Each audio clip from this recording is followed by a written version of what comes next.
For more than 10 years now, WACREN has supported the advancement of research and education in West and Central Africa. We serve our community with three key areas: connectivity, advanced digital services, and developing human capital.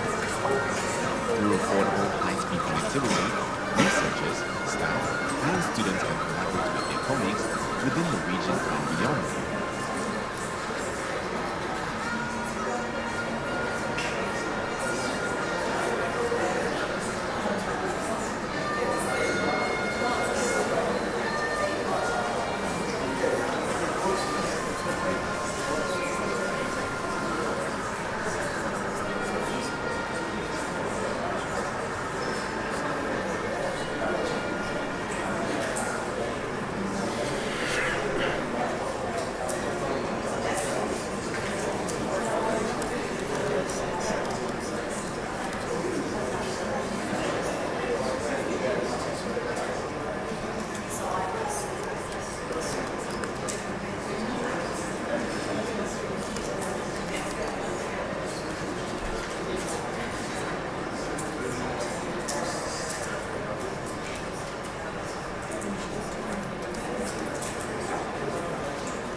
Creating your own business takes time, passion, and hard work.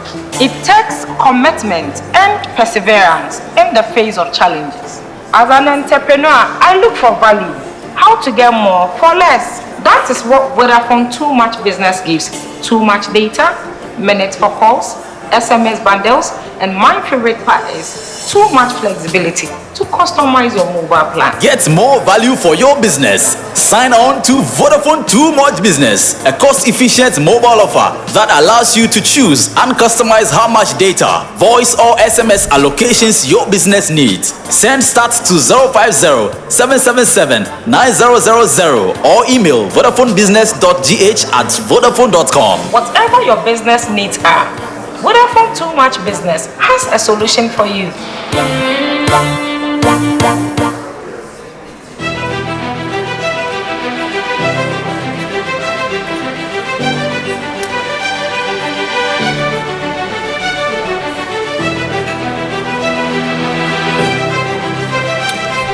All right, ladies and gentlemen, it's 35 minutes past the hour 9, and a very good morning, bonjour to everyone. My name is Efa Amponsa, the Communication and Marketing Officer for WACREN. Thank you for joining us for day 2, and interestingly, sadly, the last day of WACREN 2023 conference in Accra.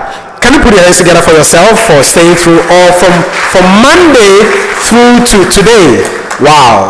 But you know what? We haven't ended. I have an information for you for tomorrow, right? Okay, so we want to first thank our sponsors and partners for staying with us and giving us cash and some in kind. We want to thank them. So I want to begin to mention them. We have our platinum sponsor, that is Invest in Open Infrastructure, IOI. Invest in Open Infrastructure. We have as our silver sponsors ICANN, Dolphin, and then Naseni. Please, can you put us together for our platinum and silver sponsors? And Vodafone was good enough to be our connectivity sponsor. So if you have been enjoying the internet here, thank Vodafone. Now, these are our partners. We have, of course, the EU that is partnering with us through the Africa Connect 3 project. Ladies and gentlemen, can we put our hands together for the European Commission or the European Union? And then we have MESTI, the Ministry of Environment, Science, Technology and Innovation, Ghana. The rest of the partners are CSIR, University of Ghana, University World News. So University World News and Africa Report, Africa Briefing is our media partners. They are our media partners. We want to thank Garnet for being a great partner. And then we also want to thank Zepto. The 2 huge screens you are seeing here were provided by Zepto. Ladies and gentlemen, can we put your hands together for all our sponsors and partners? Thank you very much, sponsors. Thank you very much, partners. Now, we're going to have our keynote address. We have been waiting for this for a long time, and thankfully, the day is here. Ladies and gentlemen, I would like to invite first to his seat. I will just give a brief intro of this man, and then I would invite him to his seat. So currently, he's an independent expert in science, technology, and innovation policy. He has worked at the European Commission for 30 years, where he held management positions in the areas of open science, international R&D cooperation, research infrastructures, and e-infrastructures, as well as cyber physical systems, future and emerging technologies, and big research data. He has also developed and managed R&D funding programs in several research domains. Between 2017 and 2018, he was a fellow at the Lee Kuan Yew School of Public Policy at the National University of Singapore. Before joining the European Commission, he worked in the chemical industry in the US and Belgium. He lectured at the university and carried out various research. He holds a PhD in engineering from the University of Massachusetts and an advanced professional certificate in investment management from Drexel University. Ladies and gentlemen, it is my singular honor to invite to his seat Dr. Kostas Glenos. Can you put your hands together for Dr. Kostas Glenos? Thank you very much, sir. So, after Doctor has spoken, we're going to have our final session for the entire conference. That's going to be on open science, how to improve open science infrastructure in Africa. And we're going to have our guest speakers on that panel. Can we invite Dr. Glenos to give his keynote address? Thank you. Good morning, ladies and gentlemen. Very glad to be here and to give you this talk that I will try to be a bit different than usual. It's not going to be a talk about infrastructure as such or technical aspects, so it's not going to be a talk about open science even. So I'll try to put the horses in front of the cart and saying, what's the situation today? Where is science going today? What are the big challenges for science? And what are the solutions to address these challenges? And you will see that many of the solutions have to do with openness and with a number of other attributes that we have been discussing, including infrastructures. But I will try to convince you first that we can do science in a much better way than is the current way. I need the a chair. No. Okay,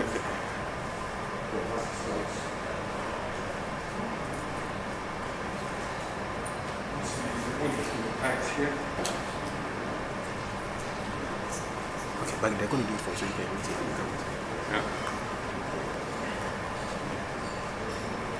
you. Yeah, here. FI, it's here. Thanks.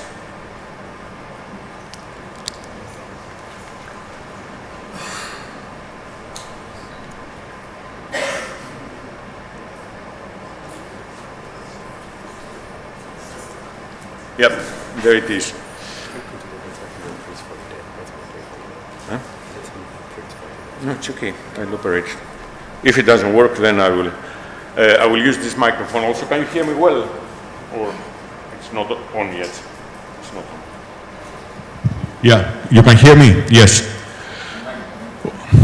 Okay, so challenges for 21st century science.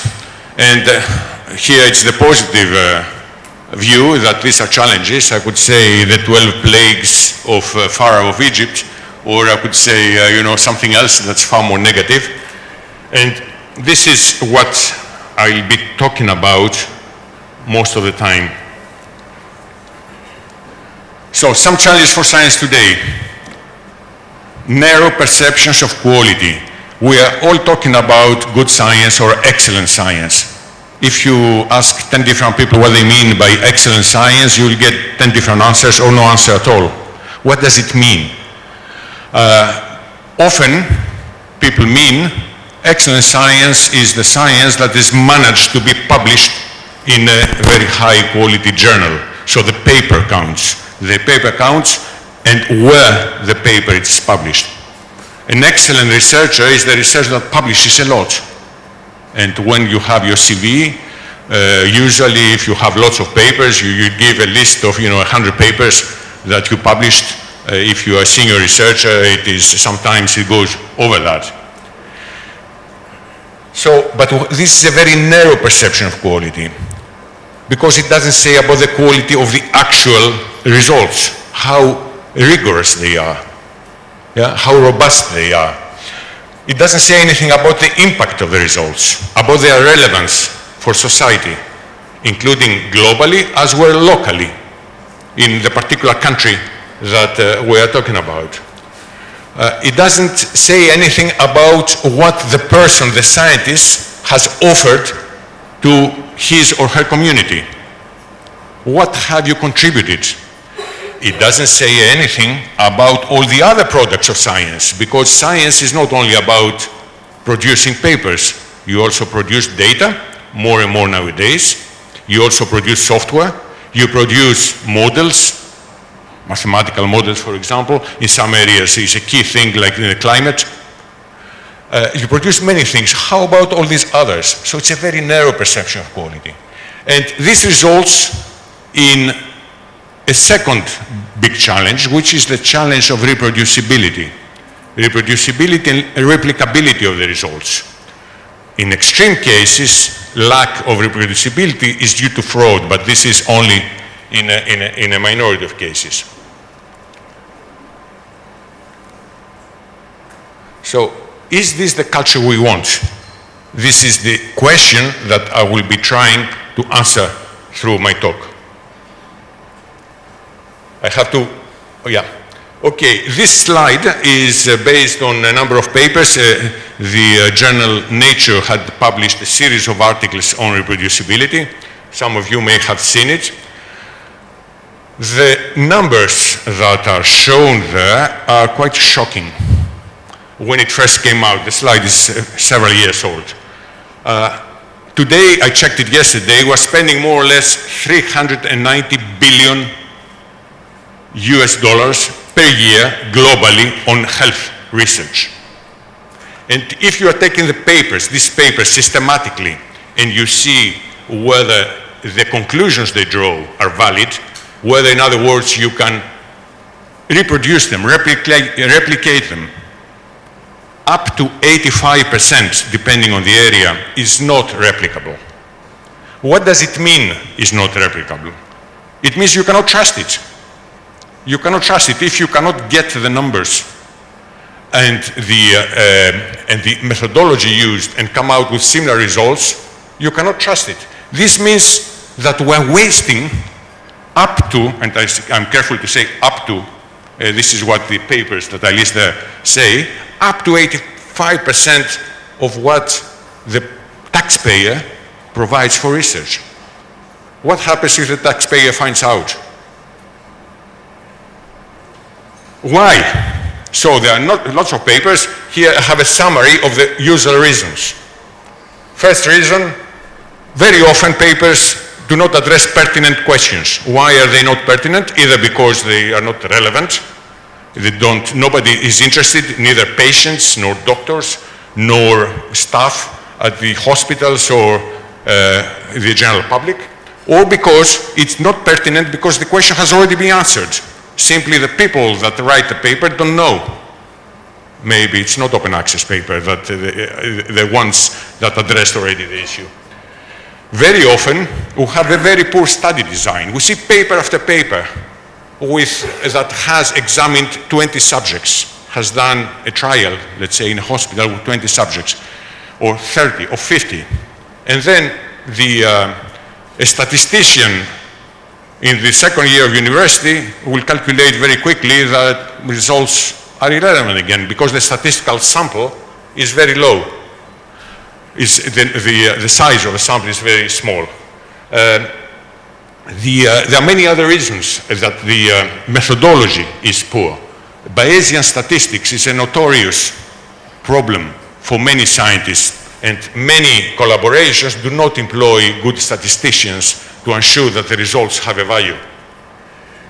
Results are not fully accessible. So if you make a medical trial and you do not publish the results because it failed, for instance, and you say, what do I have to gain by publishing a failed trial? Yeah, but somebody else will probably repeat the same trial because she doesn't know that this has been tried before and failed. So this results in wasting more money.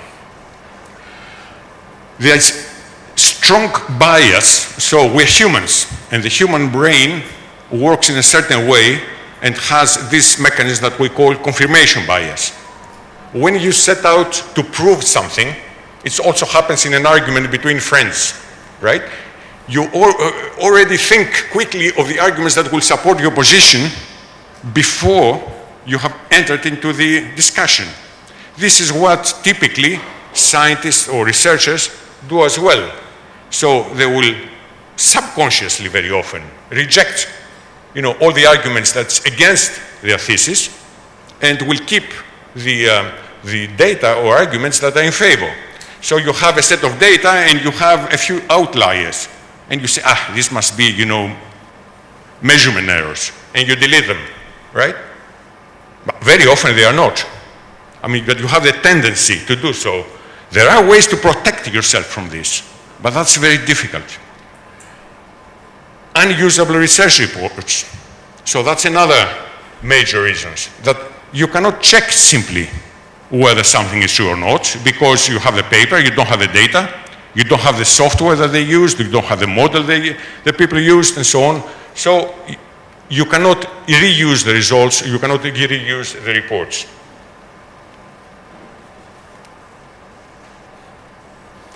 This is the extreme case.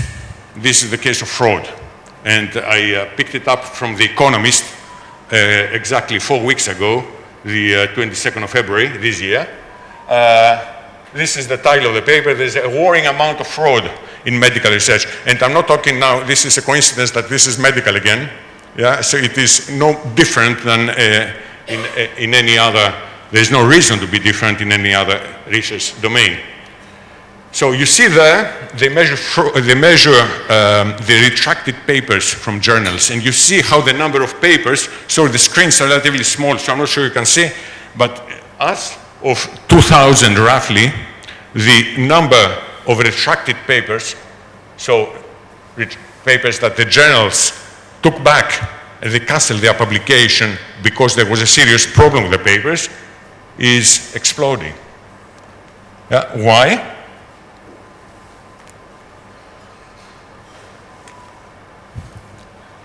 These are the reasons.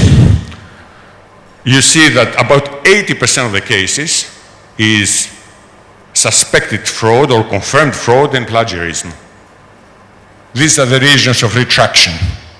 Yeah? We still are talking about a very small amount of papers. Say we're talking about 1 in 1,000. But when you publish 1 million papers, that's a significant amount. And you need a few papers that are dramatically wrong in order to destroy the trust of the public in science. We saw this time after time in the corona crisis, right? What was the percentage of the public that did not want to be vaccinated or that did not went for strange treatments? The scientists were saying one thing, they wouldn't trust the scientists. A very significant number of part of the population. In any country, it's not only in Africa or only in the Americas or only in Europe or whatever, it's everywhere. And who is fraudulent? Well, everybody, basically. I would argue that countries that give the strongest motivation to commit fraud have the most fraudulent papers. For instance, I cannot prove this, but for instance, in China, If you publish in a good journal, in a prestigious journal, you get money. The more you publish, the more money you get. You can double, triple, quadruple your salary if you publish a lot in good journals. So, strong motivation to do it. And of course, there is the normal motivation, which is that if you get papers, you get promoted, or you get that position in the university, and so on and so forth. So, it is, some people will not resist the temptation.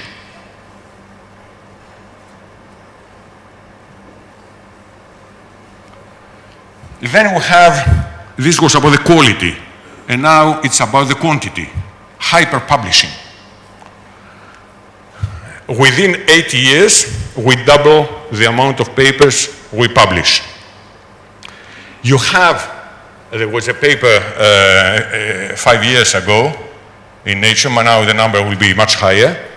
There are a few more than 9,000 authors publishing a paper every 5 days. How is that possible, that you publish a paper every 5 days? And we're not talking about crap journals. We're talking everywhere.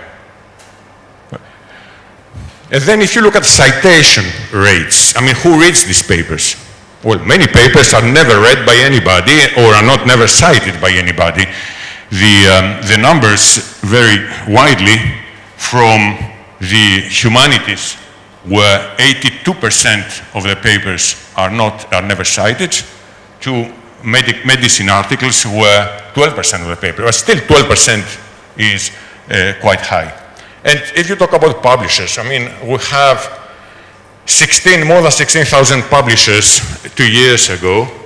They have an order of magnitude more than we had in 2000, and they publish 121,000 journals. How can you read? How can you digest all these journals? Do we need all these journals?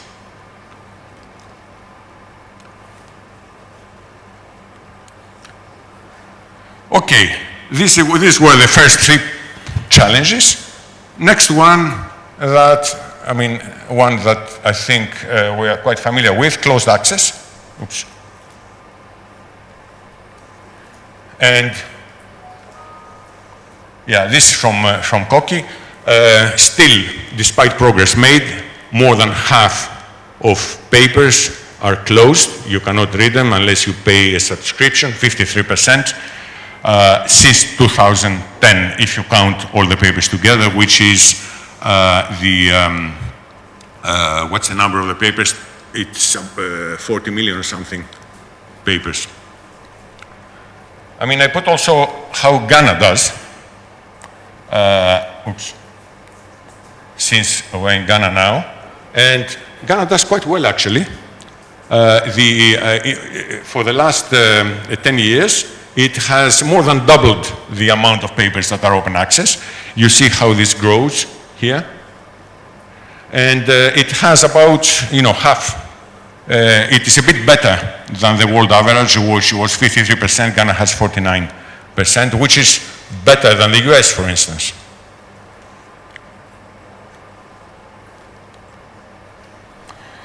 And papers are closed even in areas that are of very high societal and global importance, like climate change and biodiversity, that are covered by the United Nations Global Development Goals.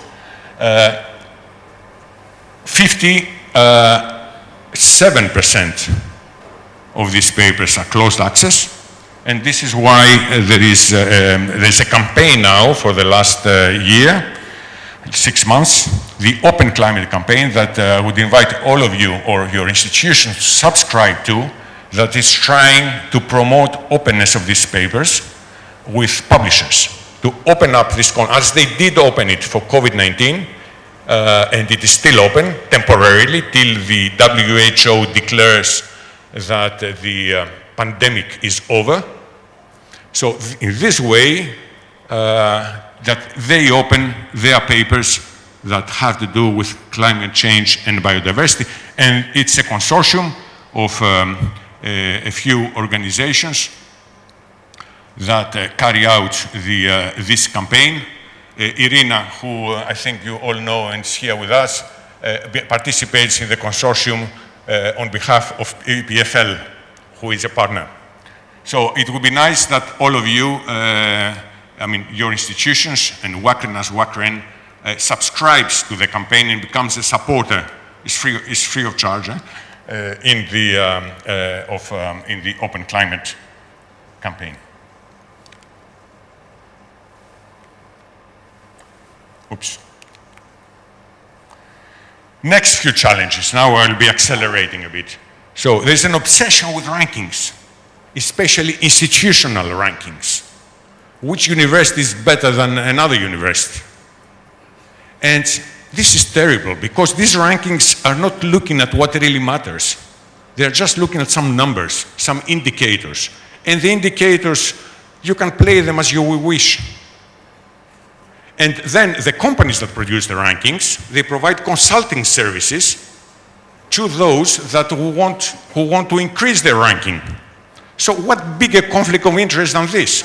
So you are, number 50 in the ranking, and they tell you, okay, you pay us money, and we'll tell you how to get up in the rankings. And then, but we all pay attention. We say, this university is number 5, it's excellent.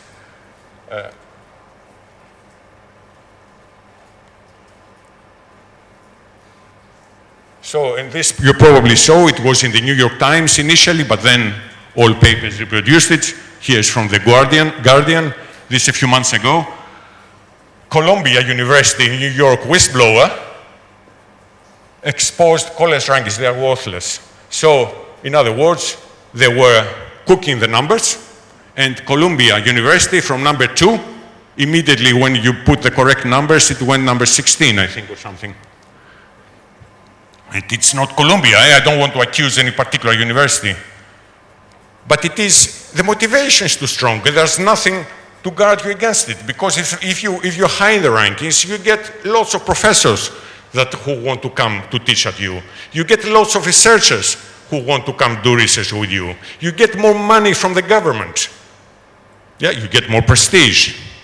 And then, in some countries, you get much more money as a university. In several countries, the government, I don't want to say names, the government signs contracts with the university that in 2 years, from number 100, you will be 70, and if you do it, you'll get so many million.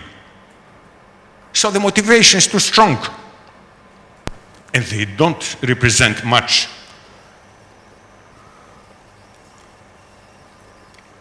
Then, one of the most important ones, risk-averse research.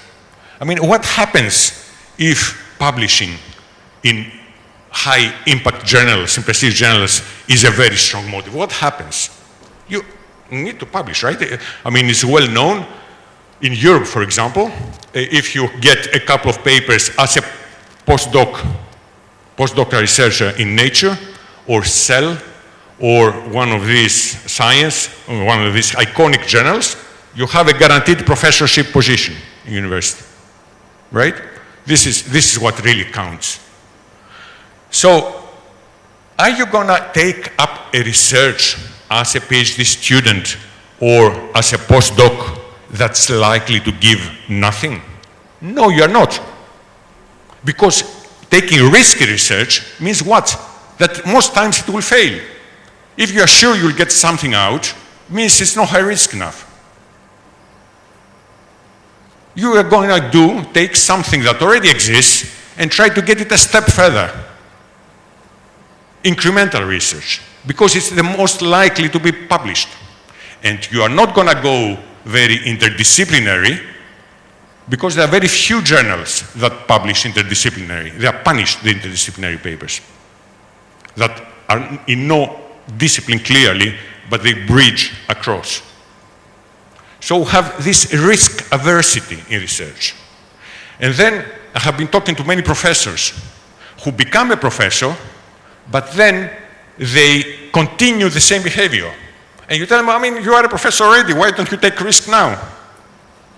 And they say, I know, but I have these 5 students working for me, or 5 postdocs. So I'm not going to give them the high-risk topics, because what happens if they do a postdoc for 2 years and nothing comes out? They are not going to be able to find a job afterwards. So the system reproduces itself. And let me give you some striking graphs.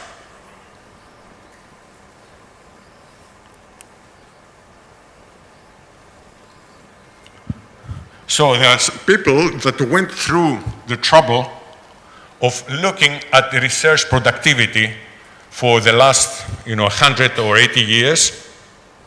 And what the conclusion is that since the Second World War, more or less, the number of real innovations, breakthroughs in science, is remarkably constant overall, on average. But we have 10 or 100 times more money and 100 times more researchers. So how come we don't produce 100 times more results? And I'm not talking about papers. I'm talking about results, real results that matter. We're not. So you see here, they went through the different areas. Here, for example, this is the years of life saved, in case you cannot read it, per 100,000 patients, right? And the amount of life saved per clinical trial is declining since the 1980s. It's after the biotechnology big breakthroughs. And per 100 publications, same thing. If you look, here is agriculture. So this is yield growth, right? So it is corn, wheat, a number of agricultural products. And the yield growth is declining, whereas the number of researchers has exploded. Yeah? And these are 2 examples I put here. If you read the paper, you will see many other areas. You will see aeronautics, you will see, information technology, whatever. And the overall result is this research productivity, which is actual, results out, goes like this, whereas the effective number of researchers goes like that. This is a figure from the paper. Why is that? Why is that? This is widely discussed. You are not going to find many papers about it, but it is widely discussed between people. It's not a very nice thing for the funders to know, or it's not a very nice thing for ministers to know that are funding research. But it is true, and the question is what are the reasons? And there are several reasons advanced, but there are 2 that I think are the most relevant.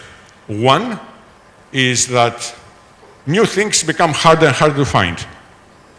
Yeah, so in other words, to keep simply the same pace of development, you need to pour more and more and more resources. Because all the easy things have been discovered. To get to discover the more difficult things, you need more people, more money. But I think there is a second reason that's also valid, and they're not contradictory to one another, is that the way the science system or the research system now evolves, it makes it more and more risk-averse at the academic level, for the reasons that I explained. And then, this is something that we talked a bit about yesterday, and especially the day before. We're wasting enormous amounts of data resources. It's enormous wastage of money. People collect data. We did some studies in Europe. The big majority of this stay on the laptop of the researcher, more than 80%. In Europe, we think, and it's very difficult to know, since they are not published, or you cannot find them, it's very difficult to estimate, but I would say that less than 5% of data that are become available. In other words, are fair, are findable and accessible and can be reused, less than 5%.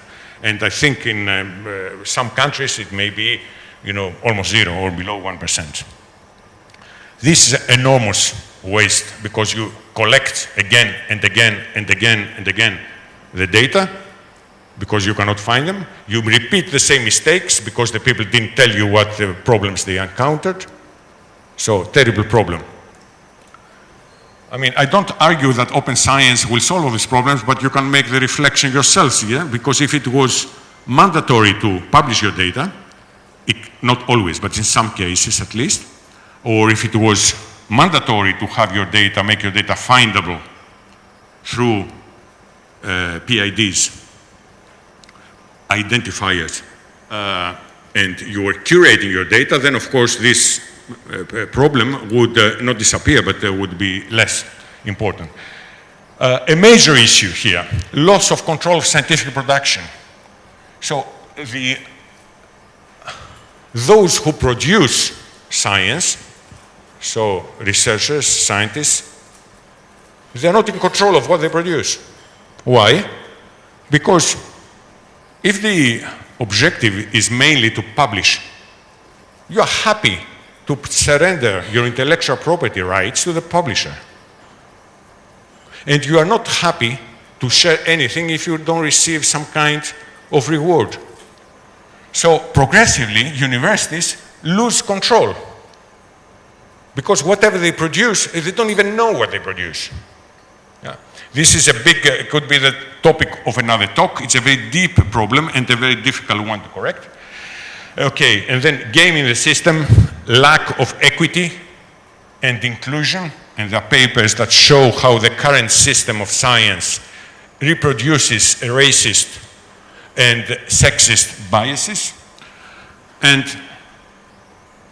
this focus on stars, on famous professors or famous researchers, famous people, is good. People should be recognized and rewarded. But everybody's saying that science today is teamwork. It's not about individuals. It's about teams. But we still focus on stars. Yeah? If you say this is a star team, I have never heard it. You will say this is a star person. Maybe there are 5 or 10 people working for this star person, and they do most of the work, but it's the star person that gets the credit, or most of the credit. So how can we move away from this? All these things are issues of culture. And is this the culture we want? So I would argue here that these are the key problems. I mean, everything I showed you, it relates one way or another to these issues. Is this publish or perish culture? That we do not take into account the real quality and impact of the contributions, not of the papers, of the contributions, all contributions that somebody makes. If, let's say, we're talking about data stewards in universities, the day before yesterday and yesterday, what is their career path? If you're a data steward, you're not likely to publish much. Why would anybody who is very bright would become a data steward in the long term? How do we reward her contribution? Just an example, many other cases like this. Another aspect is process versus outputs. Maybe research is one, and especially academia, is one of the few professions where you are rewarded for outputs rather only and not for process. What does this mean? This means that somebody who, let's say, publishes little, but she or he is an excellent mentor for his students, a role model, who is extremely cooperative, who shares everything with his colleagues, is really a role model. In most cases, is not rewarded. You do this out of your good heart, but the system does not have rewards for this type of behavior. So this is why we don't see it as often as we should. Because the system cares, the current system, about outputs. When you are in a company you are valued on whether you're, I mean, in all the companies I have worked at least, you are valued for what you achieved. You had some objectives, you need to achieve them or get close to them, and you're valued for your conduct in the company. If you're cooperative, if you are taking initiatives, if you, and so on and so forth. It doesn't happen in most places in academia. Then integrity. It goes back to sharing and reproducibility and so on. We have a very narrow understanding. I have talked to graduate students that have to take a course on integrity for their PhD. It's seldom somebody is really interested. If it's a mandatory course, they take it because it's mandatory. But they say, okay, I'm not a thief. You know, I'm not going to steal. So, okay, I know I shouldn't plagiarize and so on. But it's a very narrow definition of integrity. What's the real definition? Is that you should be supporting the community. You should be sharing. So hiding data is not behavior with integrity. Nobody, I mean, not nobody, very few people will interpret it like this. We need to change the interpretation. If you look at the codes of conduct, for example, the ALEA, the European Academy Association, they have it already in, but nobody pays attention. So who needs to do this? The universities.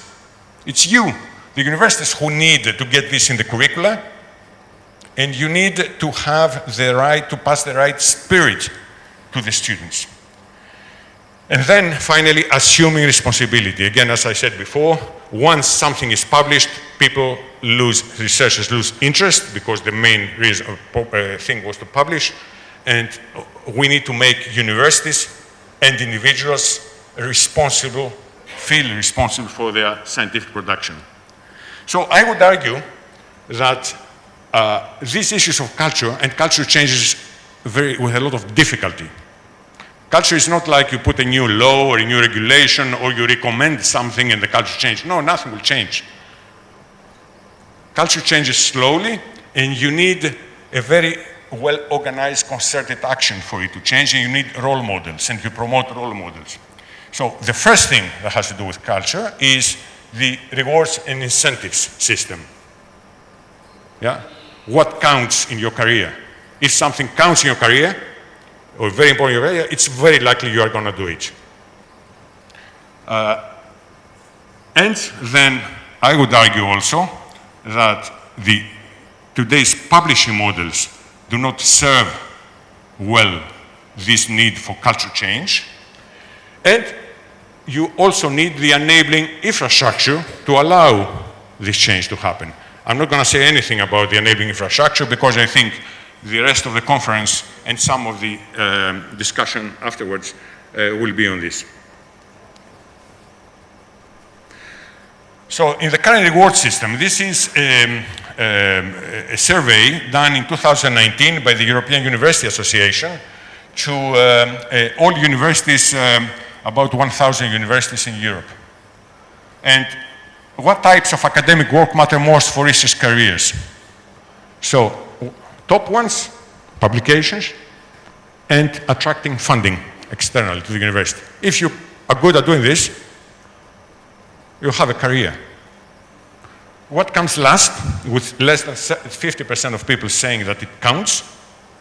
Social outreach, explaining what you do to society or to your local community. Other types of research output, data, for example, but not publications or software or whatever. Open science and open access. These things do not count. So how are we going to make progress on this? Why are we stuck for years now with 50% open access, more or less? Yeah, of course we're stuck. Because there are no motivations, there are no rewards, there are no incentives to do anything else. And if we don't change that, then nothing will change. Or will change maybe very, very slowly. This is another slide for the European University Association. There is there have been efforts to change this, to correct this. So many of you probably have heard DORA, the Declaration on Open Research Assessment that was signed in San Francisco. By today, it has been signed by 22,000 people, right? And many organizations. There is the Leiden Manifesto that does similar things. There are the Hong Kong principles. These are very good things, but have they changed something? Maybe, but only a little. They are declarations. You put, you say, I subscribe to it, but then you do nothing about it, about changing the system in your institution, in your university. And these are some of the problems. This is just a couple of papers. So mental health problems in PhD students. Do you know that we are one of the worst professions in creating mental health problems out of anguish? Universities is one of the worst employers, both for the staff, non-permanent staff, and for the PhD students. It's shocking. Yeah? Academia is one of the worst in terms of the mental integrity of its staff. Why? Because there's all this anguish. I mean, will I manage to publish? Will I manage to do this? Will I manage to? Yeah, a huge pressure. Another paper on a similar topic.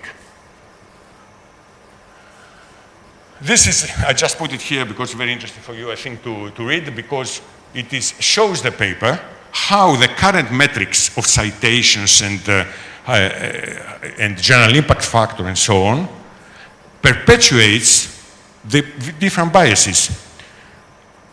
So I just read you the two lines because you cannot read them. Success and impact metrics in science are based on a system that perpetuates sexist and racist rewards, in inverted commas, by prioritizing citations and impact factors.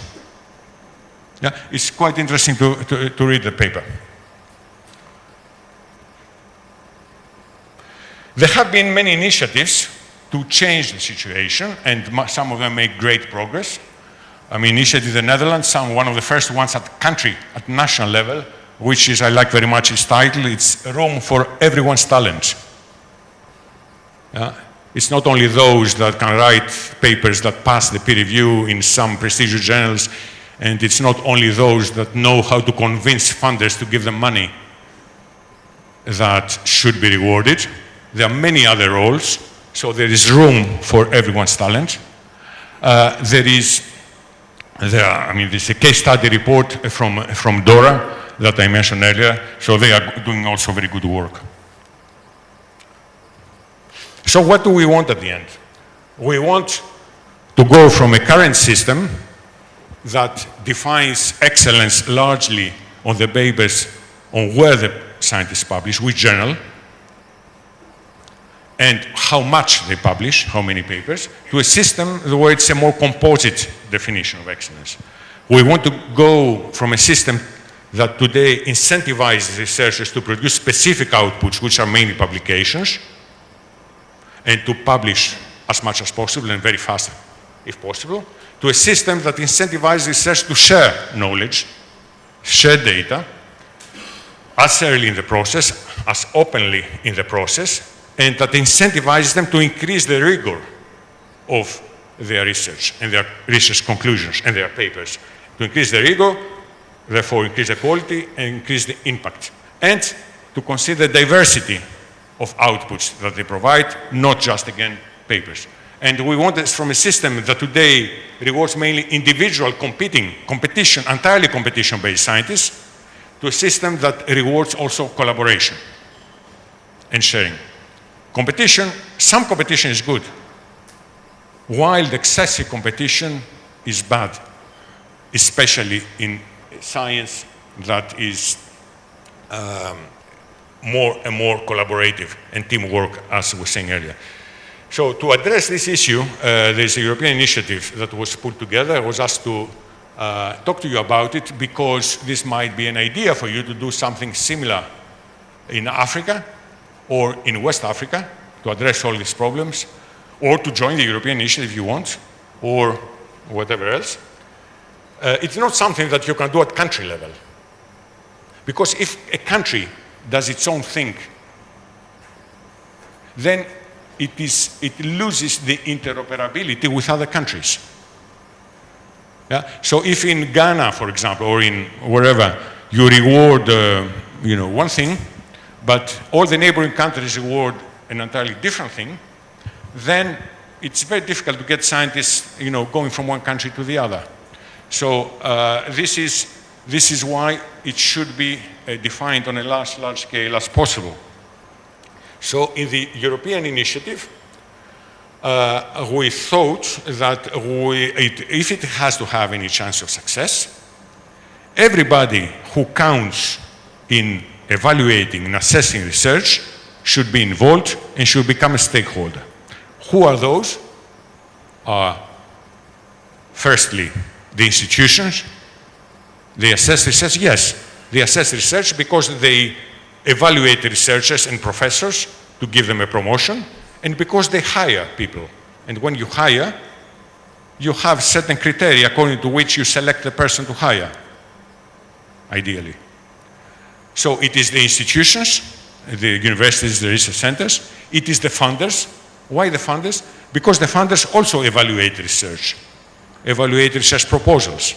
So if a funder asks for one thing and the university rewards another, the system doesn't work. It needs to be consistent. And then we need the researchers, the actual people, through their organizations, of course, especially the young researchers.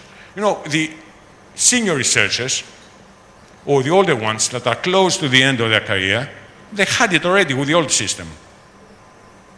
It's not so important for them. For the young researcher, it makes a huge difference. She has career ahead of her. So it is absolutely important to involve the young researchers. And we need to involve the different evaluation agencies to the extent that this exists in a country. Some countries have such evaluation agencies, sometimes they don't, sometimes it's a ministry that does the job, but all those who evaluate research, because again, the system must be consistent. So these are who the stakeholders are. This is the way we did it. We started from a scoping report in order to identify the problem. With that, this scoping report put down a number of principles. It was very widely consulted with hundreds of organizations in Europe, mainly, but also some international ones. And then, after that, we brought a group together to draft an agreement. Not a declaration, an agreement where you put your signature that you commit to do a number of things within a certain amount of time. Yeah? An agreement. So, and the agreement was drafted by a small group because you cannot have, 100 hands drafting at the same time, but consulted very widely. Oops.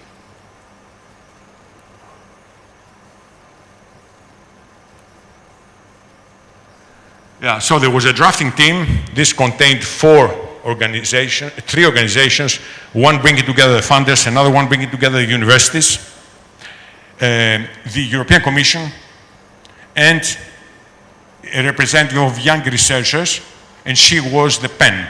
She was the one making all the drafting, the young lady that we had there. But then we had a core group of 25 organizations. So some universities, some research centers, some and so on, representative group that were checking every 2 weeks the drafts, having heated discussions on this. And then we had the consultation with the political authorities, with the ministries in the different countries. And we produced at the end a final agreement, and we put it out and we said, okay, now whoever wants comes to sign it. This happened in July, end of July, last year, in 2022. And I show you here some statistics. So these are the ones that were consulted for making the agreement, not the ones participating today. So there were 20 academies, for example, that were consulted, 6 evaluation agencies, 168 universities, 30 funders, so on and so forth. So as wide consultation as possible. We call this the co-creation process. It's very fashionable now, co-creation. So, and we had the agreement, and I will tell you shortly what it contains. So it has 10 principles that have been agreed, has 10 commitments, among which 4 core commitments, really the important ones, and then 6 supporting commitments that allow the 4 to be implemented, and then the time frame.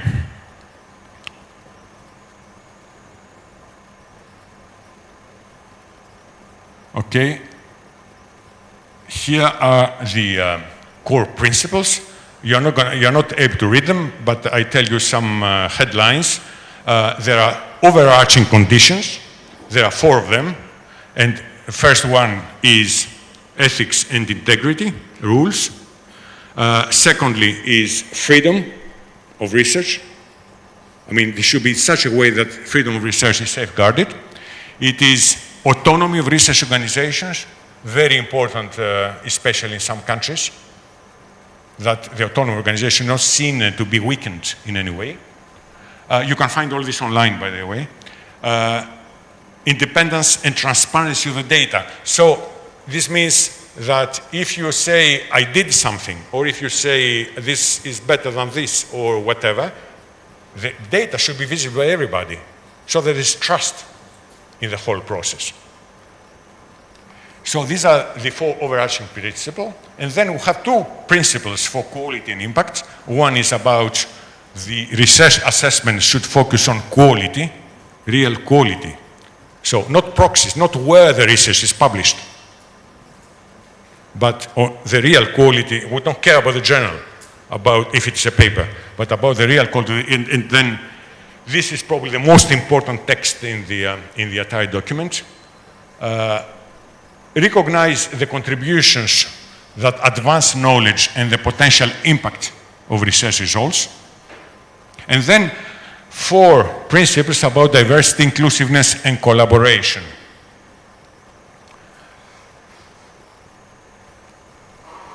And these are the 4 commitments. So first, somebody who signs this, she commits, or he commits that she will recognize the diversity of contributions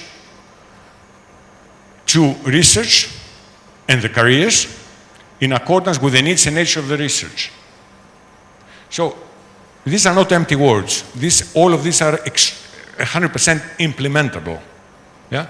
So a university, for example, but it can be any other partner, says, which are the contributions that matter to me? Yeah? And takes the current system. What are the criteria that I use for promoting somebody, let's say, from assistant to associate professor, for the sake of argument? And you see the criteria. And you see, okay, is this contribution recognized? Yes. Is this? No. You should add it in. You know, this is concrete work that changes the way universities value their people. Same thing about the next one. Based research assessment primarily on qualitative evaluation. So not just a number and you don't know what it means. Yeah? On qualitative evaluation, for which peer review is essential. And then you can use indicators only as support, not as the main tool. Abandon inappropriate uses of GIF, of general impact factor, and other such metrics that do not relate really to the quality of work by the researcher, and avoid as much as possible the use of rankings of research organizations for the reasons I explained earlier.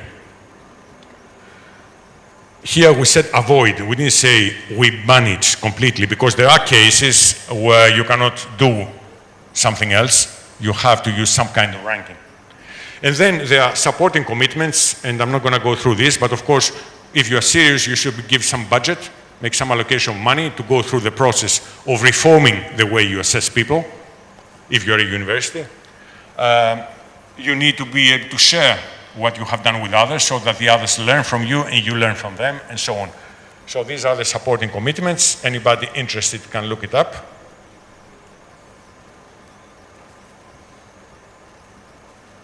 And this is the time frame. This started end of last year, but it doesn't matter. I mean, from the time of joining the initiative, people have 5 years. 5 years to show that they have gone through a complete cycle of implementation. Maybe there will be a second iteration, a third iteration, but in 5 years, they will need to show they have done a complete cycle. This initiative was widely hailed as something that can really change things. Here I have Nature's editorial from the end of July that says, get out there and support Europe's bold vision for responsible research assessment. So we're very happy, everybody involved was very happy with the reception, because there have been very strongly opposing voices as well. I cannot tell you what we fought against in order to get this through. You know, it is the establishment versus something new. And the establishment will always support the way things have always been done. It will not want to change anything, right? It's always like this, not only research or science, but everywhere. And in order to have an implementation that's efficient and to follow whether people really stand up by their commitments, there was a coalition that was formed. Okay, this is the governance of the coalition with the General Assembly of members and so on. Nothing. Membership. I told you who are the stakeholders. One particular note here, that we had a discussion on whether publishers should be part of it or not. It was decided that they should not be part of it, at least in the beginning, in the sense that they should be service providers to the research community and not integral part of the research community. So I'm talking especially of the large publishers, private publishers, but so we did it general for any publisher. The work of the coalition is carried out principally through working groups. So people wanted to have interest communities that are looking at issues to solve problems that are generic across everybody. For example, a standardized CV. Because if I say that, you know, there are other things that matter in addition to the old things, and the old things is that you put, you know, a publication list at the end, what is the new format? And there is already work has progressed on this a lot. So as an example. Another one is that the assessment system for a medical doctor is very different than the assessment for an astronomer. Or an astronomer is very different from, you know, a chemist. So the disciplines, the various disciplinary communities are sitting down together to define the assessment criteria. What does it mean, quality, in their discipline? Then you have institution communities, because the universities have asked to do also some work separately than the others, because funders, they do assessment for evaluating research proposals, right? Institutions do assessment for promoting and hiring staff. So quite different purposes. So you have working groups also by type of organization. And finally, some large countries like Germany and Spain have asked that they have the possibility of having also national coordination. So within the country, to have a coordination of all the institutions, universities, research centers, whoever. So this is the where the real work is being done. And this is how it stands today. The coalition was launched in December, so just a few months ago. There are 423 members from 35 countries. This has exceeded by far my initial expectations or hopes. And you see here the breakdown. You see that 2/3 are universities, as expected, because they are the largest number. You see that the 11% are research centers and research institutions, and so on and so forth. Okay, let me talk to you. This is a smaller part, but I want to talk to you also a bit about publishing models, and to show you why they don't support change in the system. I will not talk about this at all.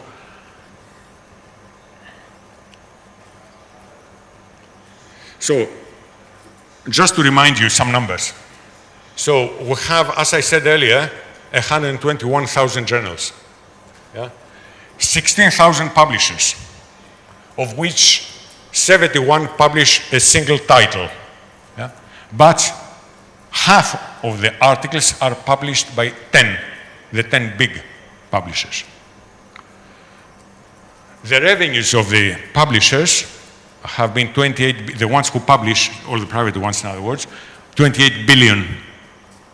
So big business expected in 2023, this year. Goes digital for the most part, very little paper nowadays. Depending on the country, something between 50 and 70% are behind paywalls, so no open access. And we have rapidly growing income from private publishers with article processing costs. So open access, but with APCs. So it's 12% today of the 28 billion, but this rises fast 12% annually. I put also, if you're interested in this, where you can find this data. So what are the issues here? Issues is, okay, the well-known one, that is not open access. A lot of it is still behind paywalls. Secondly, that in many cases, authors and their universities lose copyright. So for them to publish, they need to give away their copyright, which is crazy if you think about it. Eh? I mean, the public, the state, has spent $1 million to do a line of research. The university has supported the researchers. And then at the end, you have some results. And then you don't have any intellectual property on the results, because the publisher who has them has paid nothing, and has paid nothing to the researcher to publish the article, right? It's a completely abusive system. But it's a system, what does the researcher get back? Gets back, supposedly, the prestige, right? This is what the system pays her back to the researcher. So it is, second big problem, it is slow and wasteful system. I mean, I guess we all have experiences. Sometimes papers take 2 years to publish. Most people, I don't know again in Ghana, but in several countries in Europe, I know you have a cascade of about 8 levels. And if you are hopeful that your research is very good, your paper is very good, then you start with the top, and then you are rejected. And you go to the second level, you are rejected. You go to the third, so on. At the end, everybody publishes. Every paper is published at the end somewhere, yeah? But maybe at the bottom level. And how you select these levels? On the basis of prestige. What people think, how prestigious this journal is. And if you go down all the levels, then it can take you several years till a paper is published. Meanwhile, everybody has advanced. You know, research goes fast today. Also, reviewers, major problem. You know, reviewers are unpaid. The number of reviews required is exploding. Mostly, it is a very interesting statistic that something like between 70 and 90% of the reviews is done only by 20% of researchers. It's the same researchers do the reviews. And very often, if it is a senior researcher, she or he has done the review theoretically. He just passes it over to one graduate student or a postdoc to do the review and then signs underneath, right? Is it a good system, this system? We say peer review is the cornerstone. Yes, it is extremely important, peer review, but not the way it's done today. Then lack of transparency. You read the paper and you cannot read the reviews. How can you have full trust in the paper? Today we say, I mean, we're used to the system and we compromise. But there is no reason why the review should not be open. We have some papers that have open reviews, more and more now. But typically, it is not. And then, okay, the publish and perish system that I talked about already, and the cost. The cost that's exploding, because the number of papers is exploding, because the article processing cost, if you have to go open access, is very significant, especially in some journals, is completely abusive. Nature is asking $10,000 per paper to publish it open access. I mean, this is several salaries of researchers. So these are the problems in scholarly communication. And I increasingly think that there is no really other way for the future. The medium term cannot be done tomorrow, immediately, although we have started. And some people, like in Latin America, for example, are far more advanced than others. But there is no other way than going institutional publishing or diamond publishing or whatever you want to call it. In other words, publishing that's mission-led, not profit-based, that it is by definition open access, and that it is free of cost to the researcher. That everybody can publish. You don't need to be rich in order to publish or to read, of course. We do have a lot of initiatives like this in all fields of languages, in all fields of science, in many languages, and we have many funding models. And today we have come to see that these journals, or sometimes publishing platforms, have become a very significant proportion of the total amount of journals, and they carry about 2/3 of the open access articles. But on the other hand, you can compare here the numbers, if you see them, that 450 articles were published with article processing costs, in other words, gold open access, where you pay, versus only 356,000 articles based on diamond publishing, despite the fact that the diamond journals or platforms are the majority. So still a problem, still a challenge to go faster towards this direction.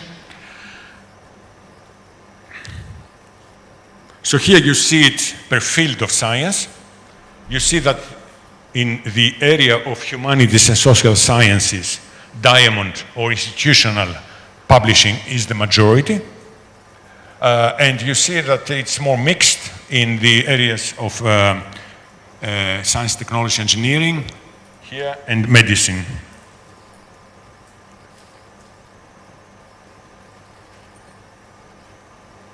I put a slide for Latin America last night to show you that, because this is the continent that does this more extensively than anybody else.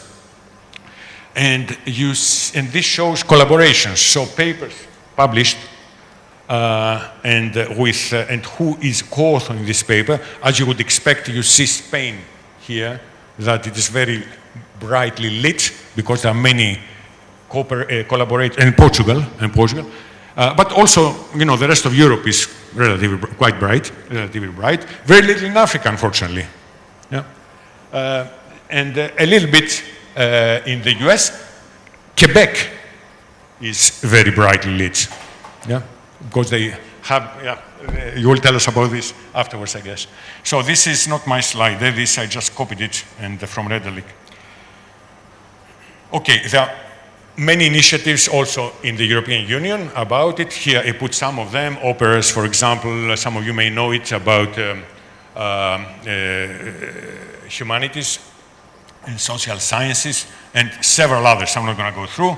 In case you want to be inspired by an initiative like this to do something similar here, that's why I put all the pointers. And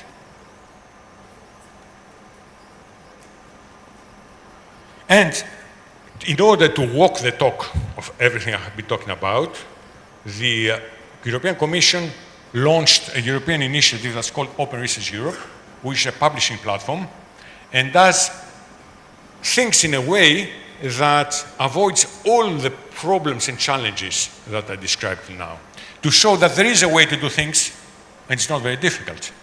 Yeah? So, in other words, it's a peer review publishing platform, not a repository where just you put your paper. It's a peer-reviewed platform.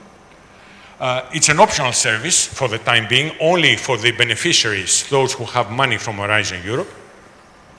It is a post-publication peer review, so it bridges the distance between preprint and the actual paper. So you immediately publish after a lot of checks, but before peer review, because peer review can take a long time. You immediately publish, and then peer reviews, as they come up, you publish them. Yeah? And if the paper passes peer review, is labeled that it has passed peer review. If it doesn't, it doesn't. It's not labeled as having passed peer review. Everything out, open and transparent. So it was, this is all numbers. It was launched 2 years ago. 1 year ago, it had 300 publications. I used an old slide. The question, this is a summary of the process. So you submit a paper. It goes through pre-publication checks, lots of checks, including from plagiarism, the origin of the authors, and so on. So the institutions of origin of the authors, their affiliations. Then it's published, and then it goes through peer review. And then it's sent to indexers and repositories, and it's preserved. So this we launched as a pilot to see how the system works, how the system could work. We saw that it's not difficult actually to do. And therefore, it's the last slide. And therefore, or the one before last. And therefore, we asked people, other people, institutions in Europe, whether they would be interested in doing something together. So now there is a working group of about 20 funders in Europe, which is quite significant, that is meeting periodically to join forces and have a single publishing platform for free to all authors, and which will follow the publishing model that I showed you. There are many questions on this. If anybody is interested, please ask me at during question time. This is an infrastructure, so it's part of the infrastructure discussion to have a publishing platform. I consider it to be part of the infrastructure for science, open science, but not only any science. And also there are technical issues, in other words, what software you will use, and how, if you use private service providers, how you will avoid locking yourself in a particular service provider, which we don't want, because we want, as I said earlier, to be responsible for ourselves and not, hand away control to somebody else. So, main messages. 2, first, you get what you reward, you get the behavior reward. Don't complain about this researcher or this project or whatever. They just do what they are rewarded for. And if they are rewarded, for example, for publishing, they will publish, and they will not be interested in much else. So you get the behavior reward, but we would get enormous benefits in terms of impact, efficiency, equity, and trust if we open up research. And this is the first time I use the word open science here. It's not open research. And we reform the ways research is published, assessed, and supported. And this, I think, countries in Africa can do it far more easily than countries in Europe or the US, for example. Why? Because there the system is very entrenched. Very entrenched. You have huge interests, private interests and institutional interests that do not want the system to change. It's really an entrenched system. Very difficult to change people's minds. And I think that this kind of system, which is entirely new in the way I presented it, many elements of this exist already, but if we get there, it will be a new system for science.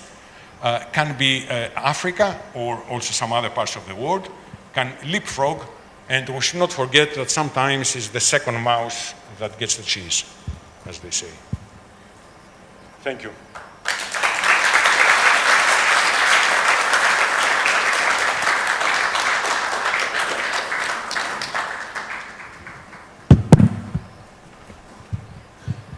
Thank you, Kostas, very much. A lot of food for thought there, and I think you really set us up well for the panel.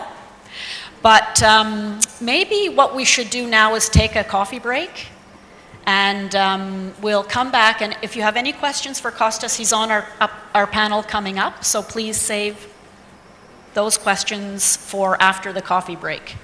So how long should we break for, Effa? 20 minutes?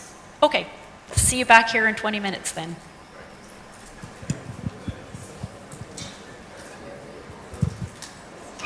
That was excellent.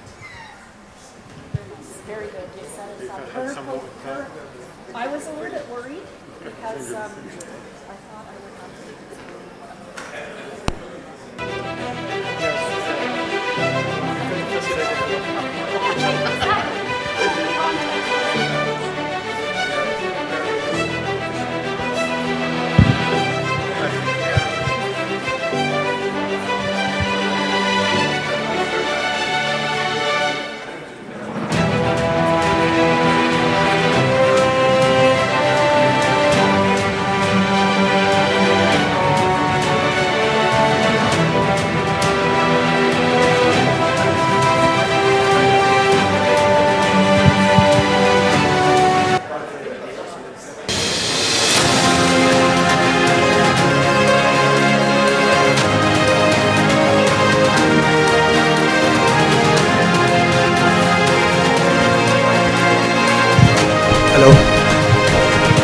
So, ladies and gentlemen, we are still looking for the lost bag. We're still looking for the lost bag, a brown bag. It's a side bag. It has the participants' passports, phones, money, everything. Everything that he needs to get before he travels out of the country. So please, if you have come across the bag or you know where it is, please let us know right now. It is very critical. Very, very critical.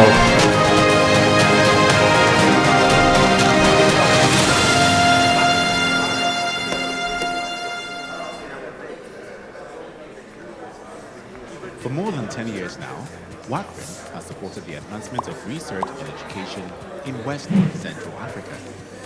We serve our community with three key areas: connectivity, advanced digital services, and developing human capital.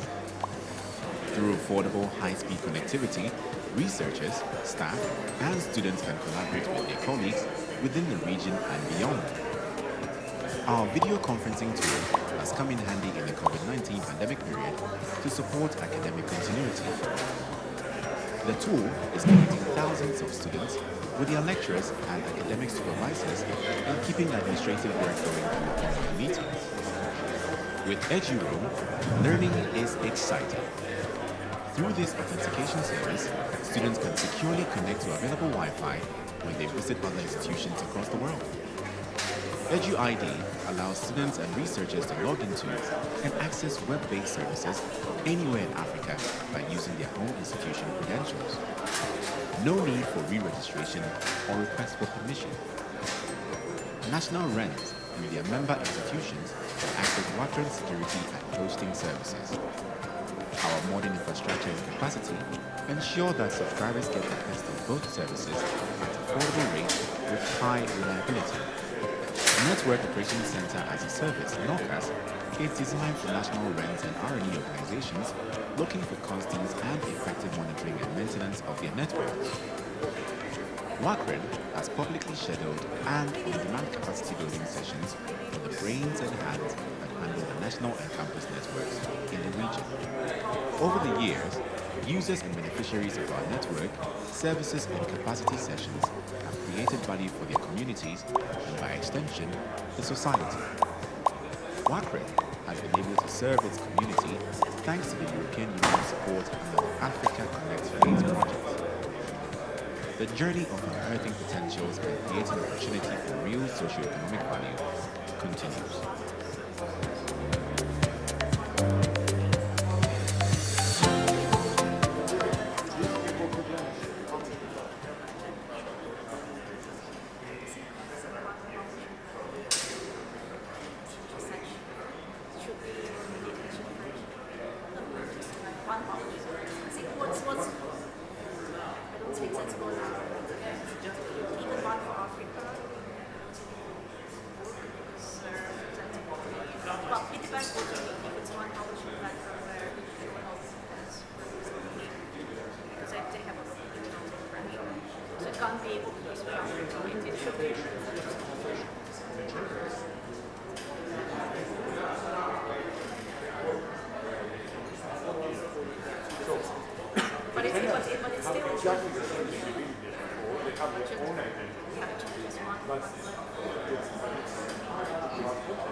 Creating your own business takes time, passion, and hard work. It takes commitment and perseverance in the face of challenges. As an entrepreneur, I look for value, how to get more for less. That is what Vodafone Too Much Business gives.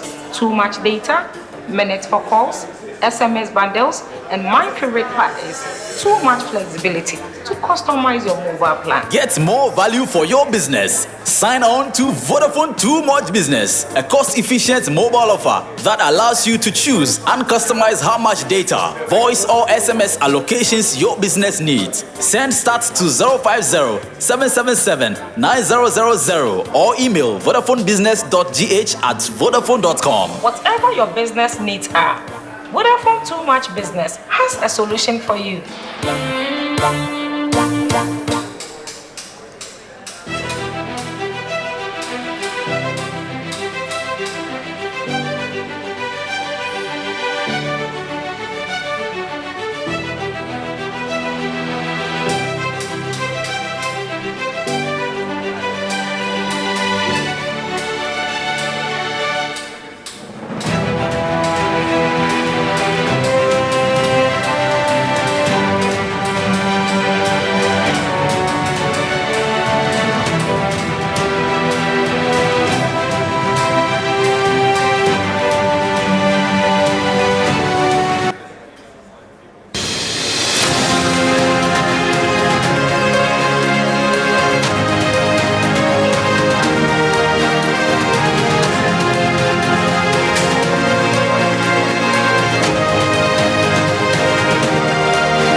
For more than 10 years now, WACREN has supported the advancement of research and education in West and Central Africa. We serve our community with three key areas: connectivity, advanced digital services, and developing human capital. Through affordable high-speed connectivity, researchers, staff, and students can collaborate with their colleagues within the region and beyond. Our video conferencing tool has come in handy in the COVID-19 pandemic period to support academic continuity. The tool is connecting thousands of students with their lecturers and academic supervisors and keeping administrative work going through online meetings. With EduRoam, learning is exciting.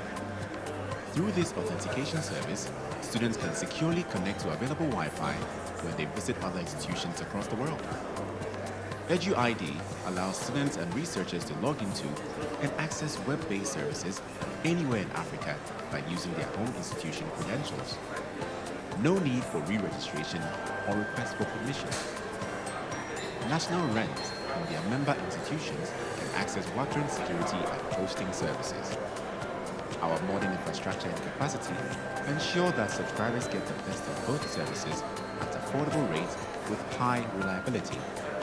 Network Operations Center as a Service, NOCAS, is designed for national RENs and R&E organizations looking for constant and effective monitoring and maintenance of their networks.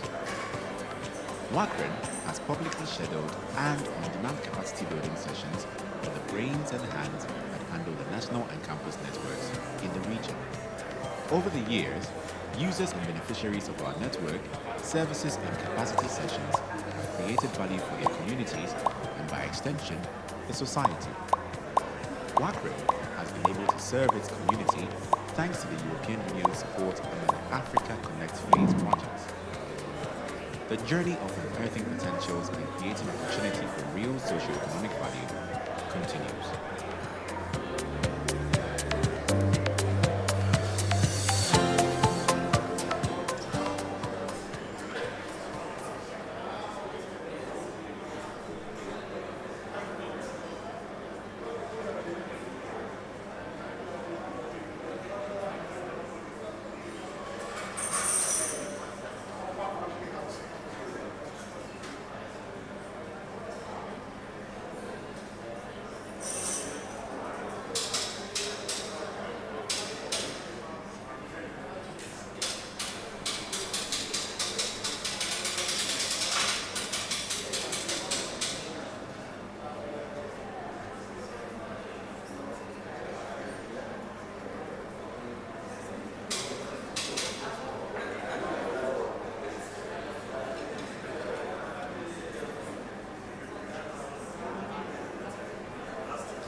Creating your own business takes time, passion, and hard work.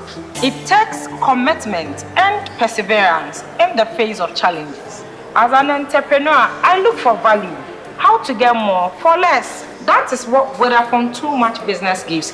Too much data, minutes for calls, SMS bundles, and my favorite part is too much flexibility to customize your mobile plan. Get more value for your business. Sign on to Vodafone Too Much Business, a cost-efficient mobile offer that allows you to choose and customize how much data, voice or SMS allocations your business needs. Send start to 050-777-9000 or email vodafonebusiness.gh@vodafone.com. Whatever your business needs are, Vodafone Too Much Business has a solution for you.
For more than 10 years now, WACREN has supported the advancement of research and education in West and Central Africa. We serve our community with three key areas: connectivity, advanced digital services, and developing human capital. Through affordable high-speed connectivity, researchers, staff, and students can collaborate with their colleagues within the region and beyond. Our video conferencing tool has come in handy in the COVID-19 pandemic period to support academic continuity. The tool is connecting thousands of students with their lecturers and academic supervisors and keeping administrative work going through online meetings. With EduRoam, learning is exciting. Through this authentication service, students can securely connect to available Wi-Fi when they visit other institutions across the world. EduID allows students and researchers to log into and access web-based services anywhere in Africa by using their own institution credentials. No need for re-registration or request for permission. National RENs and their member institutions access WACREN security and hosting services. Our modern infrastructure and capacity ensure that subscribers get access to both services at affordable rates with high reliability. Network Operations Center as a Service, NOCAS, is designed for national RENs and R&D organizations looking for constant and effective monitoring and maintenance of their networks. WACREN has publicly scheduled and on-demand capacity building sessions for the brains and hands of national and campus networks in the region. Over the years, users and beneficiaries of the network, services and capacity sessions are notified from their communities and by extension, the society. WACREN has been able to serve its community thanks to the European Union's support under the Africa Connectivity Project. The journey of unearthing potentials and creating opportunity for real socio-economic value continues.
Creating your own business takes time, passion, and hard work. It takes commitment and perseverance in the face of challenges. As an entrepreneur, I look for value.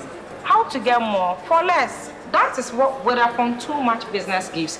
Too much data, minutes for calls, SMS bundles, and my favorite part is too much flexibility to customize your mobile plan. Get more value for your business. Sign on to Vodafone Too Much Business, a cost-efficient mobile offer that allows you to choose and customize how much data, voice or SMS allocations your business needs. Send start to 050-777-9000 or email vodafonebusiness.gh@vodafone.com. Whatever your business needs are, Vodafone Too Much Business has a solution for you.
For more than 10 years now, WACREN has supported the advancement of research and education in West and Central Africa.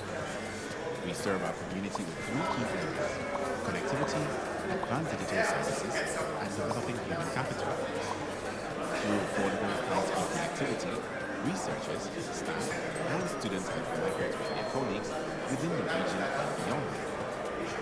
Our video conferencing tool has come in handy in the community academic community to support academic continuity.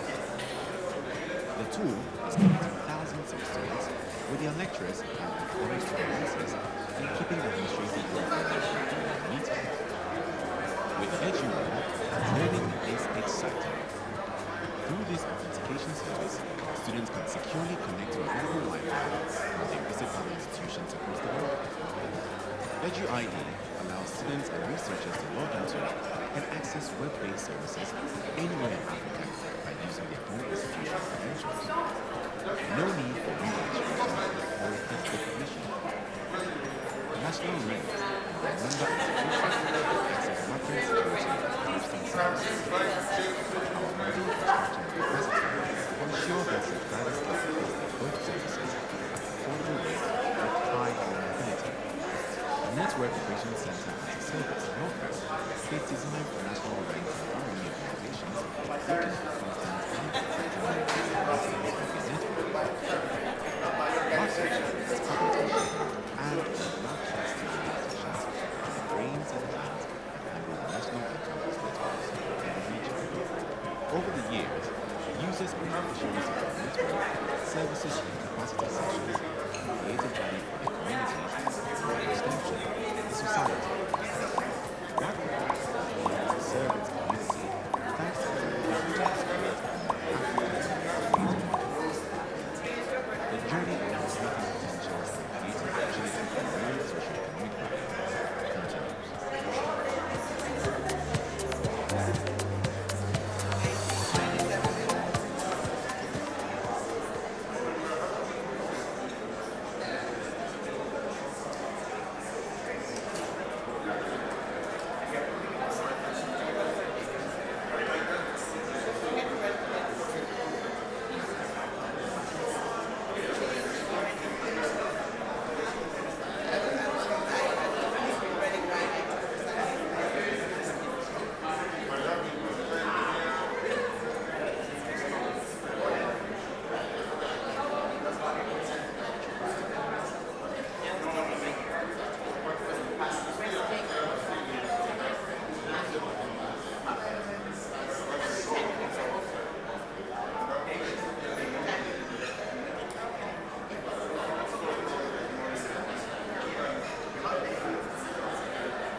Creating your own business takes time, passion, and hard work. It takes commitment and perseverance in the face of challenges. As an entrepreneur, I look for value, how to get more for less. That is what Vodafone Too Much Business gives.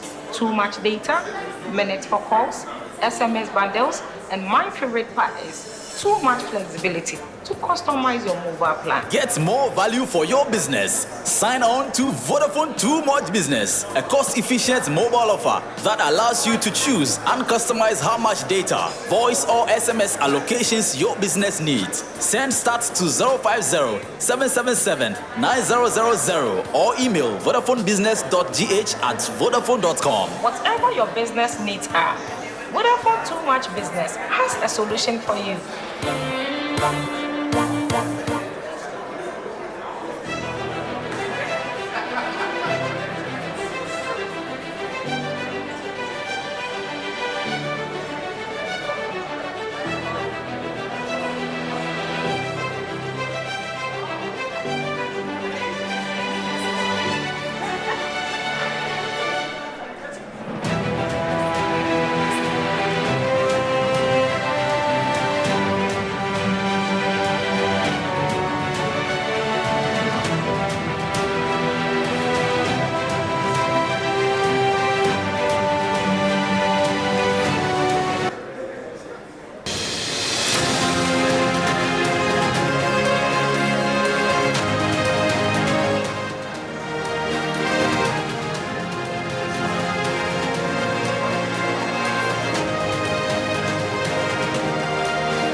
network of regional centers of service in Accra is designed for material and environmental applications.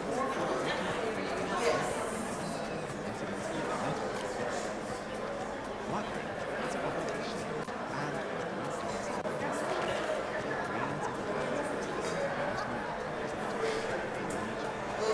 over the years, users and beneficiaries of the network services Hello, participants. Please, we want to start the last session of the conference, so we are entreating everyone to join us in here. Ushers, please help participants to enter the ballroom so we can start and close on time. Ushers, please help participants to walk into the ballroom now.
Creating your own business takes time, passion, and hard work. It takes commitment and perseverance in the face of challenges. As an entrepreneur, I look for value. How to get more for less. That is what Vodafone Too Much Business gives. Too much data, minutes for calls, SMS bundles, and my favorite part is too much flexibility to customize your mobile plan. Get more value for your business. Sign on to Vodafone Too Much Business, a cost-efficient mobile offer that allows you to choose and customize how much data, voice or SMS allocations your business needs. Send start to 050-777-9000 or email vodafonebusiness.gh@vodafone.com. Whatever your business needs are, Vodafone Too Much Business has a solution for you.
For more than 10 years now, WACREN has supported the advancement of research and education in West and Central Africa. We serve our community with three key areas: connectivity, advanced digital services, and developing human capital. Through affordable, high-speed connectivity, researchers, staff, and students can collaborate with their colleagues within the region and beyond. Our video conferencing tool has come in handy in the COVID-19 pandemic period to support academic continuity.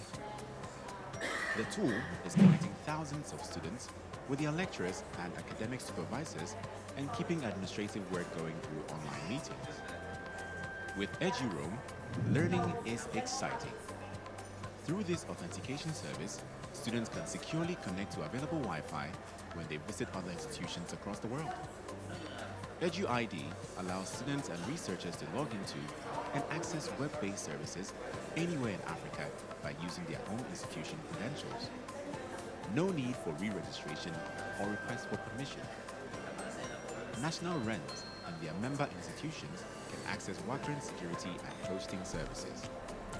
Our modern infrastructure and capacity ensure that subscribers get the best of both services at affordable rates with high reliability.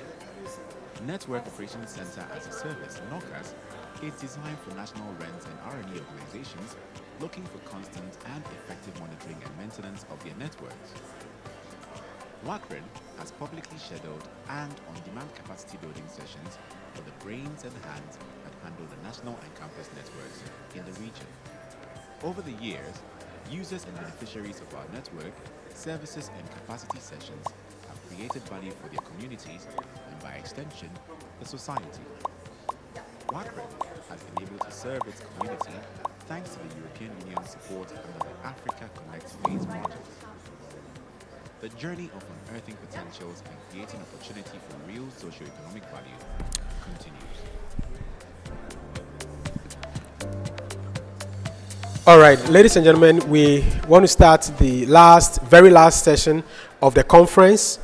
And the theme for this session is how to improve open science in Africa. And we have the chair here. We have all the panel members also pumped up for this. Shall we invite the chair in the person of Madam Kathleen Shearer, the Executive Director of COA. Please put your hands together for her as she comes.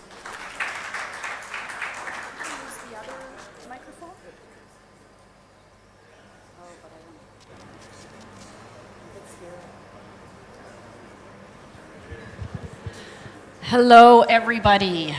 Welcome to the last session of this great conference, and we hope that we are going to keep you interested and engaged for the next hour or so before lunchtime. And I think Kostas has done a very good job of setting the scene and providing the context for the discussion we're going to have now about open science. I just wanted to say a few words before I invite our panelists to come up to the front. I think the time is very ripe now for open science to really take off. Kostas has explained very much what the problems are in the scientific communications space. But also, COVID-19 has been really a very concrete, pragmatic example of data sharing, rapid and immediate sharing of research results. And this has really put open science on the radar with many governments. In addition to that, we had the UNESCO that published the UNESCO recommendation on open science in November 2021. And this was endorsed by all UNESCO member countries. And this recommendation provides essentially a policy framework for the adoption of open science policies in countries around the world. And it has made open science very, very visible in many countries, probably all of your countries as well. So this is an opportunity to really begin to discuss with policymakers the importance of open science and talk about the infrastructure that is needed to be able to support those open science policies. And I think one important aspect of the UNESCO recommendation is that they have a focus on equity and inclusion. And so they don't want to repeat the same mistakes with open science as we have in the past with scientific communication, the kind of problems that Kostas was talking about earlier. So what they're trying to do is make recommendations about how each country can support open science in an equitable way and allow their researchers to be part of an international ecosystem, but that also supports local priorities. And I think one of the things I'd like to just emphasize that Kostas talked about, but I think we can't emphasize enough, is that when researchers are incentivized or required to publish in international journals, then they often end up having to undertake research that is of interest to Europeans and North Americans and not to Africa. And so we really need to change the system where researchers in Africa are working on the problems that are of priority and of interest to the African people. And we hope that open science will help to move that forward, but it also means a change in our incentive system. And that's why what Kostas was talking about is so important. So we have 4 wonderful panelists with us today. And I'm going to invite them to come up to the front. We have Lautaro Matas, who is the Executive Director of La Referencia, the Latin American infrastructure. And he's going to show you an example of what they're doing in Latin America to promote and support open science in a very pragmatic way. We have Godwin Onwuchekwa. Godwin, please come up. He represents eLife, which is a not-for-profit publisher.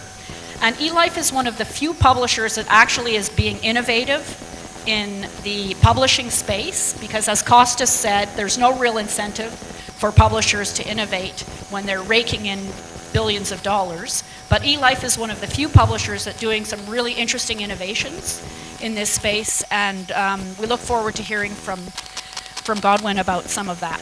Welcome, Godwin.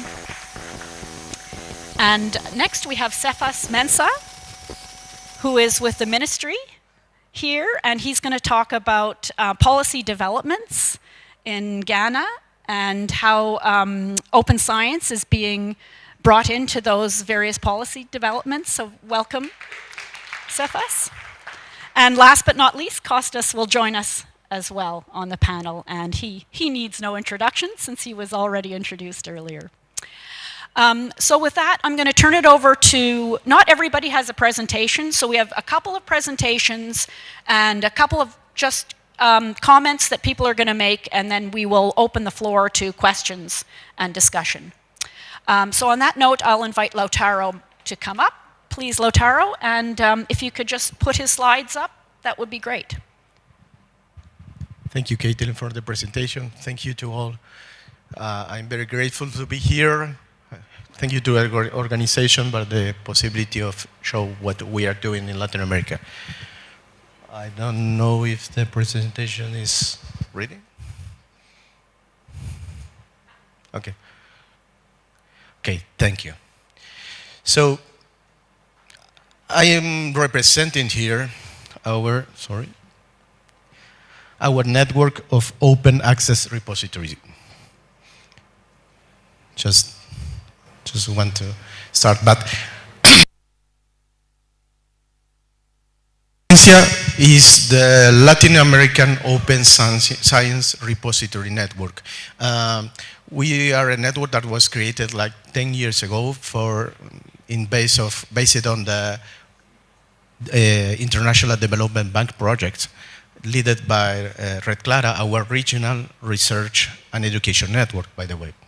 So as a result of that project, a self-sustaining initiative was created based on the governments, on the high authorities of science and technology of the governments of our region. At that moment, the main vision was to give visibility to this kind of research outputs that we were commenting that they are not always present in the they call it mainstream because they are not part of some of the high impact journals or that. So we have been working on give visibility to the production, especially the one deposited in the repositories of our institutions, mainly universities and research institutes. But we work in the, sorry. So those are the countries of La Referencia now, 12 countries, and Spain is also part. It's not a Latin American country, you know, but because of the language and the tradition in scientific collaboration became part recently of La Referencia. So we have 12 countries. Mainly, we have the requirement to be part of La Referencia's institution is you need to be part of the government as a national organism of science and technology, but also we have as nodes national research network as SEDIA in Ecuador, for example.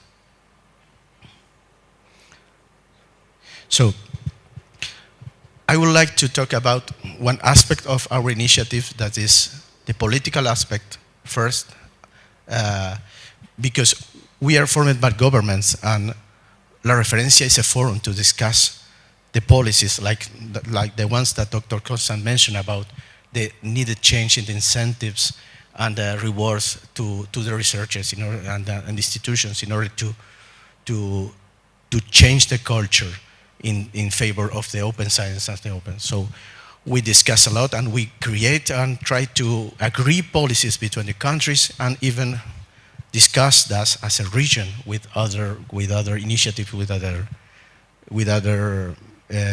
countries. So for us, it's important, these aspects, because you will see that we are also an open platform, and we are a discovery service. But this aspect of our initiative is important. So moving now about what we do to improve the visibility of our scientific production is that we created a network, a federated network of repositories. That is based on we have the repositories in institutions, and we harvest the metadata. What does mean? Harvest the metadata. There are some interoperability protocols and mechanisms in order to get not the digital objects, not the PDF, but the data about that production, and we aggregate. That means we take that information, and we first build national nodes. The national nodes or the national aggregators are portals and systems that present that product, that metadata, all grouped, all together to the national research community. And then we harvest that national nodes into a regional node. So we aggregate all the production of Latin America, of these countries, in a single portal, and that portal interoperates with other initiatives like in Open Air in Europe. So at the end, we visibilize, I don't know the right word, sorry. We have visibilization, the production of a single institution in the national scope, in the regional scope, and the international scope. So that's more or less a simple schema of what we are doing. We have the repositories, we have the national nodes, and we have the regional node, and we have Open Air and other aggregators that consumes that information. I will show an example of this. For example, we have this university in Ecuador, and researchers deposits their production there. And the production is not always visible for the international level, or because, as I said, not always is part of international journal or a high impact journal. So let's take an example of one article that is published in this university, then it's harvested by the national node. So you can search in a national portal and you will find the very same article. But if you click in the link, you will go to the repository. But that's important to say that we always link the repository. If you want to read the publication, you would be going to the repository and giving visibility to the institution, to the university. And again, you can go to the La Referencia portal with more than 4 million of research outputs now, between articles, theses, reports. And you can go and find, again, the same result, which is also harvested by OpenAir, and you will find this article in the OpenAir infrastructure in Europe. So maybe this researcher that deposited his work in the repository is having the opportunity to be cited, to be read by someone in Europe, because this work and the work that we aggregate contents. So, and we do all that thanks to an open platform that we developed in the last 10 years, and is open and is available for others to use. Even is being used for other countries outside La Referencia, like Portugal. And we are working with some of the African research networks in order to transfer and share our knowledge about the process of implementing this kind of aggregators using our platform.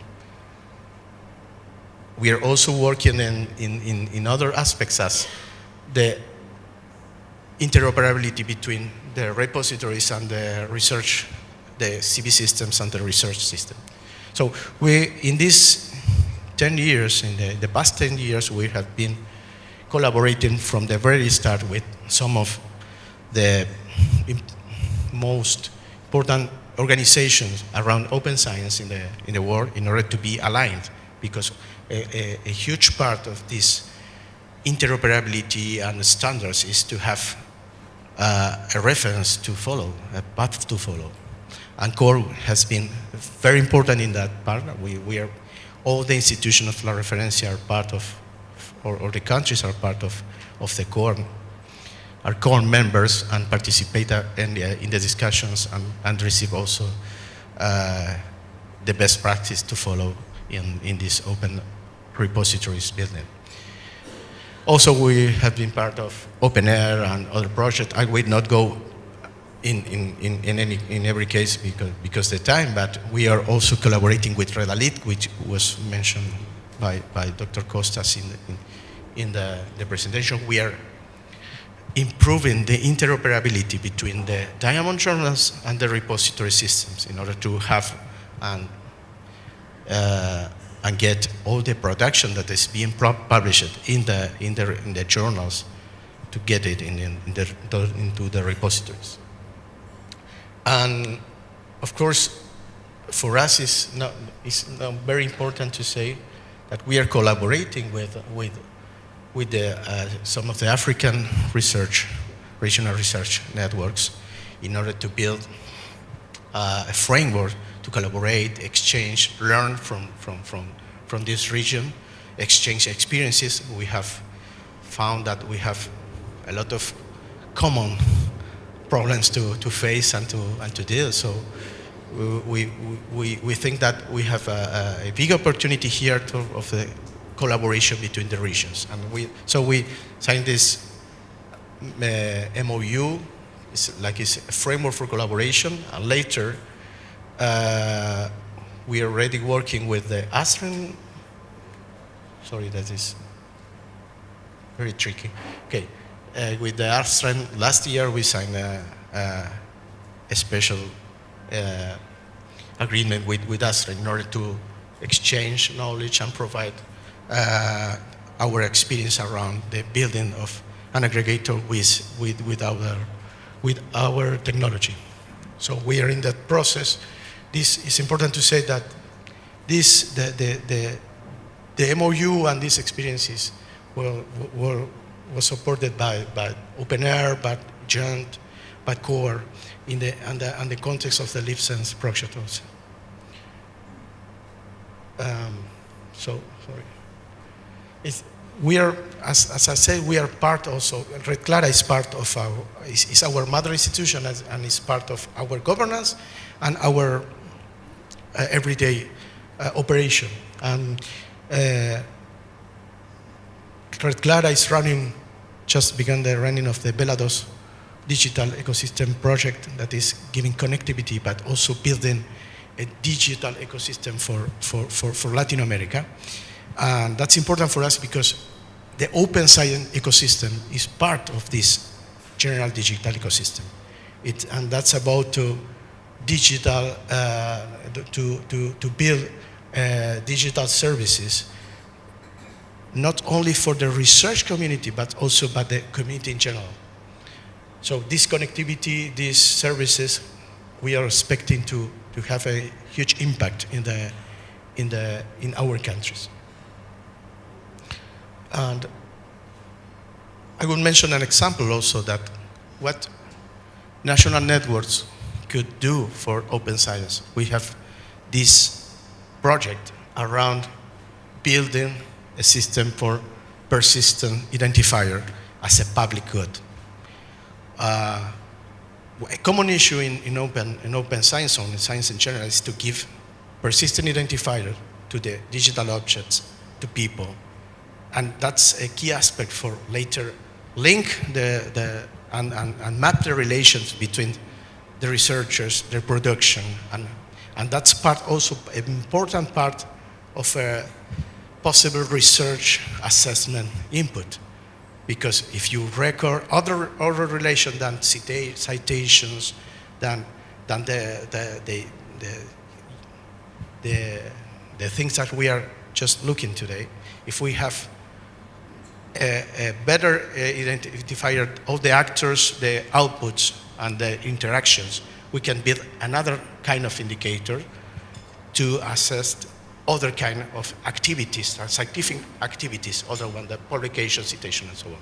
So this is, for us, this is the first brick to that building of the idea of building an ecosystem to exchange and register and measure other kind of activities around the scientific publishing and production and knowledge production in our region and in the global community in general. So this is just the beginning of that idea, and we think that the open infrastructures, the research network have a important role to play in this kind of buildings for the open science global ecosystem.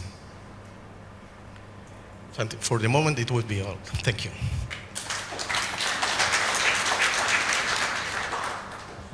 Thank you, Lautaro. Godwins, would you like to come up?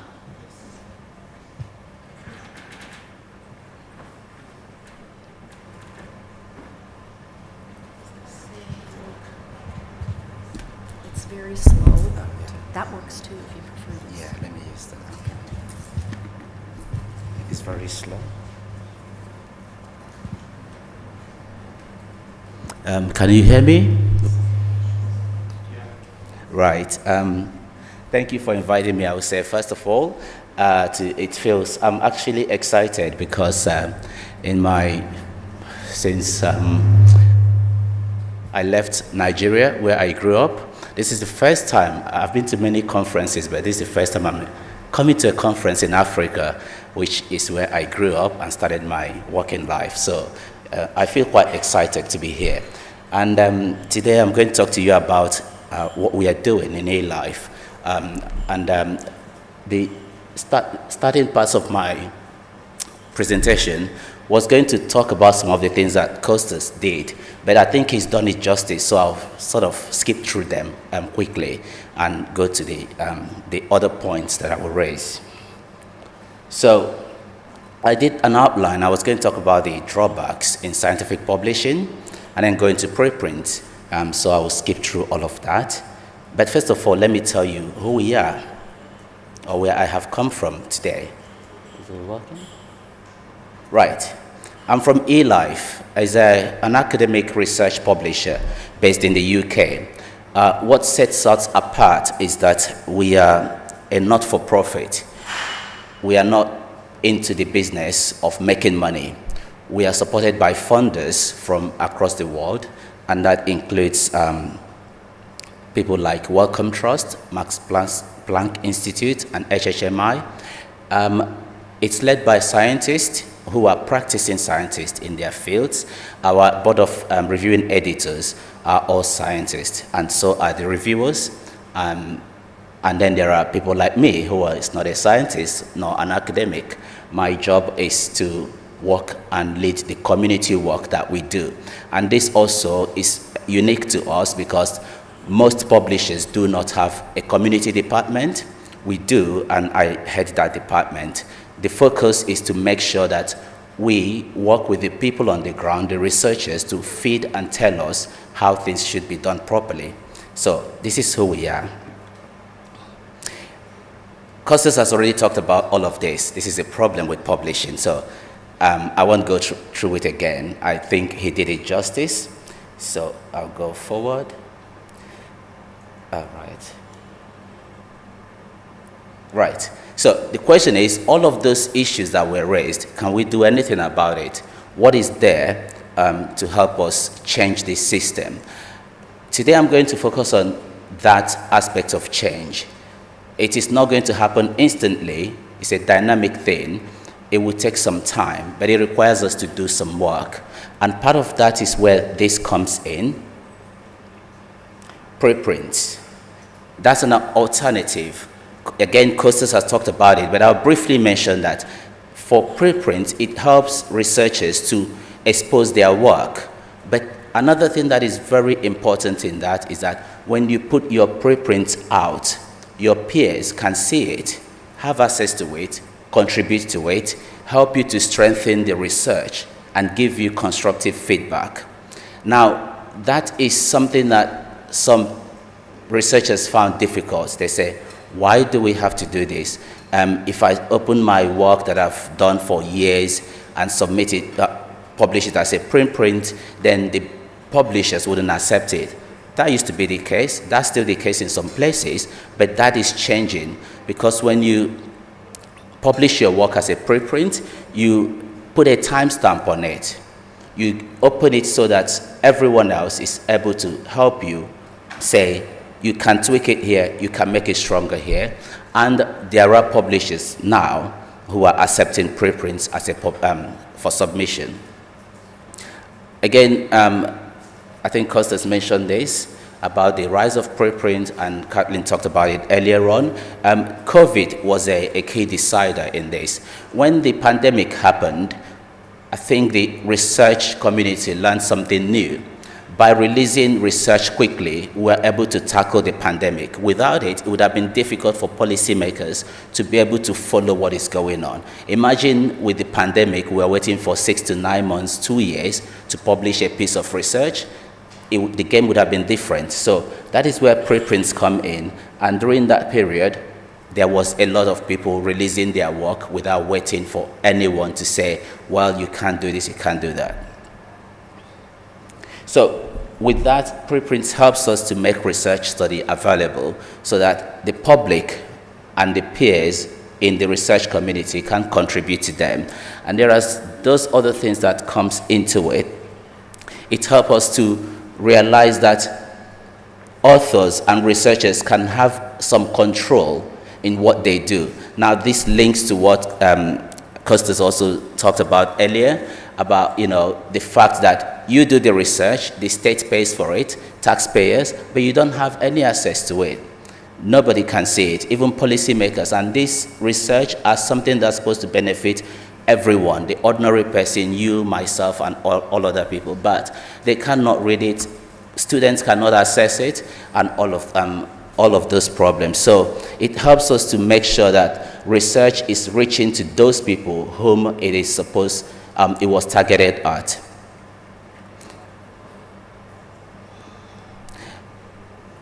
When we started, I mean, preprint is not new. I think it's over 60 years old, but it's picking up now. At some point, funders do not accept it, but that tide is changing. A lot of funders are beginning to say, yes, your work as a preprint can be accepted as part of your grant-making application. So if you are considering, thinking, well, if I publish this work, they won't accept it. That is no more the truth. There are funders today who will take your preprint. Sometime last year or the year before, there was a problem that started in Australia where the Australian independent government funder said, we cannot accept preprint. And everyone said, no, you cannot do that. That changed the game. They turned around and then announced that they will, from that time, accept preprint for funding and for grant making. So, does preprint solve that drawback that we have in scientific publishing? Some of it does, but not all of it.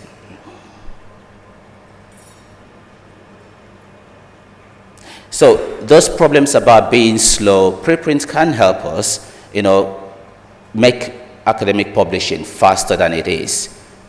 Again, I keep referring to what Costas has done. I won't go into all of that again. The expensive nature of publishing.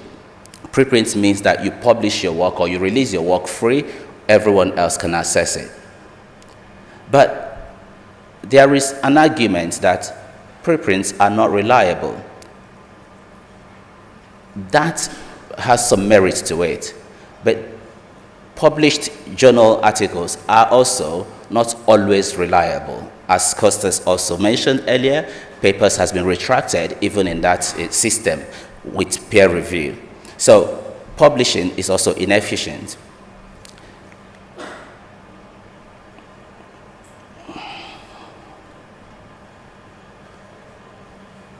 Sorry, the machine is not working, but I know what I'm talking about.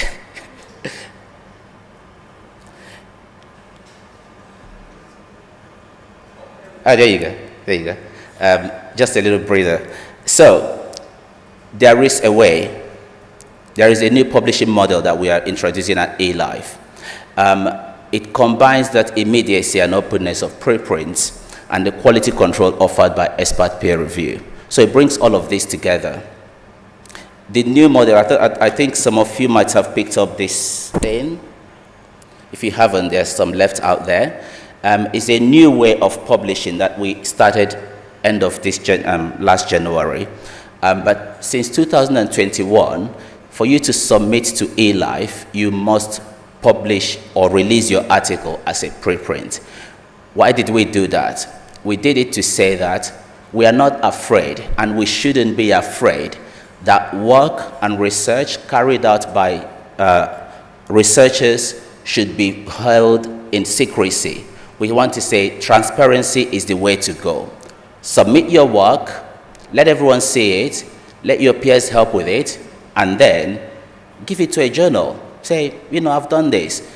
What it does is that it helps to increase the visibility of work being done, and it also works towards inclusion and diverse of opinion, so that people are not just afraid of hiding what they have done, but they can open it up and show it there. So we want to use that to address the secrecy that is in publishing. This has been mentioned earlier on, is the fact that you do a piece of work, you give it to a journal, you don't talk about it, they keep it for 2 years, and then they tell you whether they agree or not. But you don't know what the process of that opinion is. You cannot challenge it. This is completely not equitable. It's not acceptable.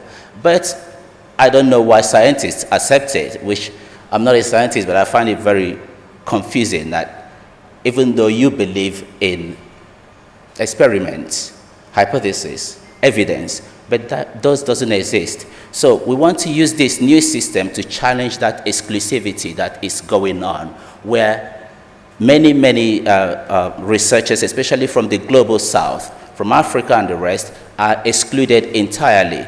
Their voice is not heard. We want to introduce this system to make sure that it helps to surface all the work that is going on. We use it to push for transparency. If, for example, if an editor or reviewer knows that their review is going to be public, their behavior will be different. They will be more constructive. So in eLife now, when we publish your work, the review, the decision letter, the author response, all of that are made public. They are part of the final paper. So we use a consultative system where, as an author, you're not ignored during the peer review. The peer reviewers include you, they talk to you, the editor talks to you. It's a consultative system. You have an opinion, you respond to their questions, you give them what data they want, you use it to make sure that your work is, tangible. At the end of the day, if it's accepted and published, all of that discussion are side by side with the article. So the benefit is that it's going to expose the diversity of opinion that is in existence. Science and research is global. But, I live in the West, and I usually argue in every meeting that when we say the global world, we actually mean the US and the UK, and that's it. But that is not the practical truth. The practical truth is that everyone across the world, all of the researchers are contributing something, and that needs to be visible, it needs to be open, everyone needs to be seen, contributions need to be acknowledged. And we think that by doing that, publishing will become more inclusive. It will show who has done what. I think there was a case not long ago in either Indonesia or Philippines where some Australian researchers has gone and done some research. The local researchers did all the practical work. At the end of the day, they published the work, and none of these researchers were included as authors. They were not even mentioned, and this caused a big uproar on social media. Eventually, they retracted that and then added these researchers as contributors, which is not truth, because these guys did all the work. But why do they not include them? You probably know this. It's expensive to publish. Some big publishers are charging upwards of $10,000 for you to submit your work that you did, that the state paid for, that your university supported you to do. At the end of the day, you pay them, they take the work you did, it becomes theirs, but you still pay for it. And it took ages for them to say, yeah, we're going to publish it. And they make decisions that doesn't include you. So that is why publishing needs to change. But it cannot change without what I call the critical mass. The critical mass is everyone in this room in particular, you need to do something different. And that something different is taking part, is using the mechanism that is in existence to, I do say, subterfuge, change it, use it to change it then and achieve what you should achieve. I speak to a lot of researchers from the global south, and they fear that, well, they have to publish in this other publisher, otherwise they will not be accepted. They will never get a tenure. They will not be promoted. All those are truth, but the reason that is happening is that most of us, or most of you, buy into that. The big publishers use the researchers to undermine the researchers. That is just funny, but it's what is happening. So in Africa, to improve things, to get this infrastructure working, we need that critical mass of researchers in Africa going forward and saying, this is what I have done. Other people can see it, and this idea of impact factor is just completely bonkers. And I think Costas have said enough on that as well. You don't have to say, well, unless I publish there. I know that some of the universities rely on that. They look at it, oh, you publish with this publisher, right, fine, you're welcomed. But the quality of the research is not looked at. And that is what we are trying to do with the new publishing system. It focuses on the quality of the work. we have a new system of vocabularies to use to grade the work. We are no more saying, well, you've done it, you're good, off you go. It changes the game. It gives the author the control in the way their work is reviewed.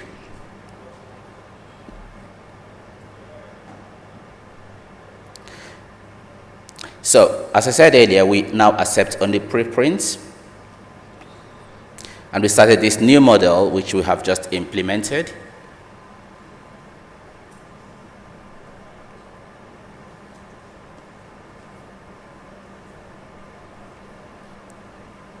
So this is how we assess publications now.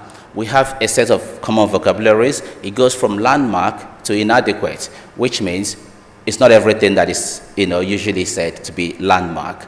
But that system, whatever you decide, whatever you use, whatever end decision that is made, the author is involved in it, and they can take their work back and resubmit it again when they have strengthened it. At the end of the day, the author would decide whether they want to turn their piece of work into a version of record. They would then say, yes, we've done this work, we agree with it, and we want to make it a version of record. It's no more a system where you're not involved. You, as the researcher, is involved every step of the way. I deliberately put this in here because even though I'm not talking about money, I just have to make sure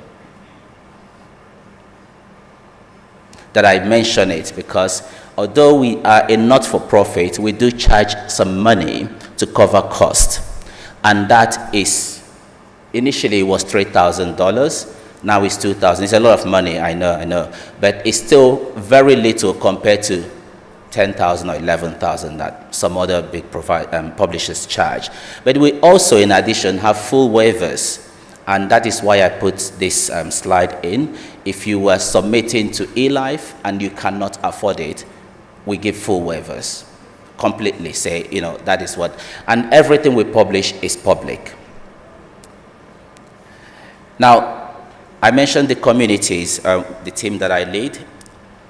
What we are doing from eLife is to lead to contribute to diversity in the ecosystem, to make sure that every voice is represented. So to facilitate that,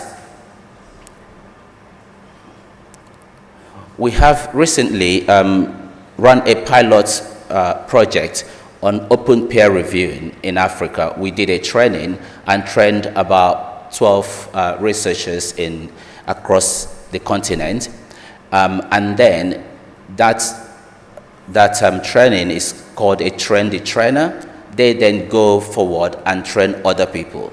Why we are doing that is to also ensure that the critical mass we talked about, that there is practice, that the researchers on the ground can see how they do things. This was done together as a workshop to develop the training with those researchers, and we translated them into Arabic and French to make sure that it is done within the context of the environment where the researchers live. It involved peer review, which is based in the US, and then Africa Archive, IDA Africa, and TCC Africa. The next step is to expand that, and I do hope that we can work with WACREN and other NRENs in Africa to push that and make sure that within the context that African researchers themselves are contributing and developing their way of working so that the work you do is made more visible. Continuing with that, we run something called eLife Ambassadors. This is a group that we would recruit young researchers from across the world. The current membership is 128. We run a 2-year training for them, train them in open science, in preprint, and I can tell you the current set of 128, there were many, about 30 of them are from the African continent that didn't know anything about preprint. But we train them on that. We talk about mental health and do a lot of work with them. I think, again, Costas mentioned that about mental health in academia. So we do all those training, provide support, give them logistics to go back in their own communities and do what they can to enhance and improve the awareness around how they can change science publishing. We have an early career advisory group. Again, like I said, what we are doing is that we are taking advice from those who are impacted. So our early career advisors are the ones advising us, telling us how we can support early career researchers in the work they do. Then I'm starting a new group which I'm calling Global South Committee. I quite haven't come up with a name, but that group is to make sure that the work we will do within the Global South is fed back to us, giving us advice from the local researchers so that we do the right thing. The end game is not to, tell people publish to us. It's really to work with local people and say, how do you want to change things in your own area? That is the whole thing this is about. Then we have the Ben Barry Spotlight Award. This award is a small grant that we give to researchers every year. We give to about 12 to 15 researchers from across the world, and we give it to cover miscellaneous expenses, because as a researcher you get funding, but it doesn't cover some little things. So we give up to $5,000 to these researchers, or whatever cost they ask for, up to that. So that is part of what we were doing as a community team.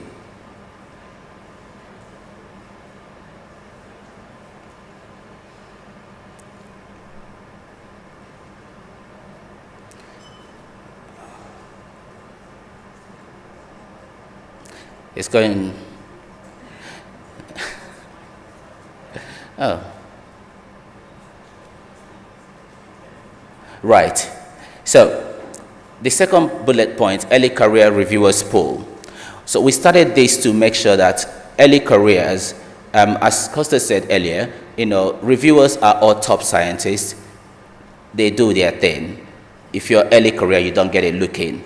But we started a different thing, advised by our early career advisory group. We call it early career reviewer pool. You apply, you join the pool. We make sure that you take part. For every paper we review, our editors has to pick at least one early career reviewer who then contributes to that paper.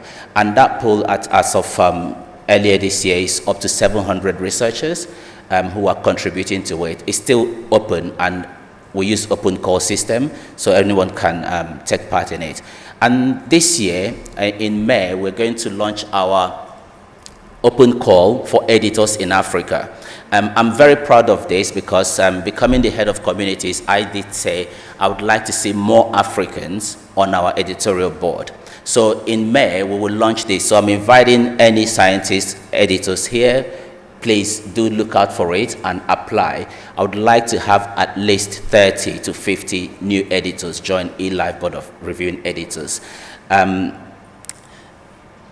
We want to use that to make sure that when work are submitted from the continent, there is practical experience around the context. I have heard where people say that their paper were rejected because when they provide the answer to editors and they don't understand the local context, they refuse to accept that.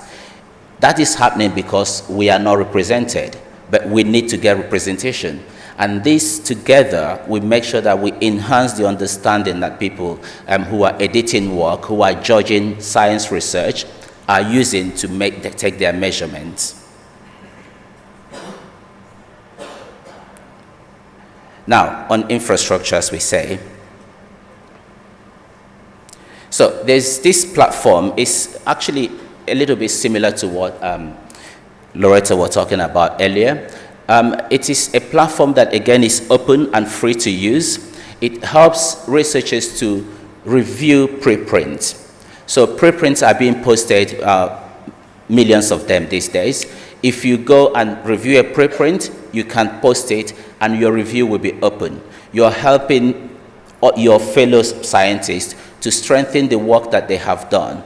By giving them feedback, they can go back and do better on that work. But what we have done with this platform is that you who has gone to review that work, there is somewhere for you to put it.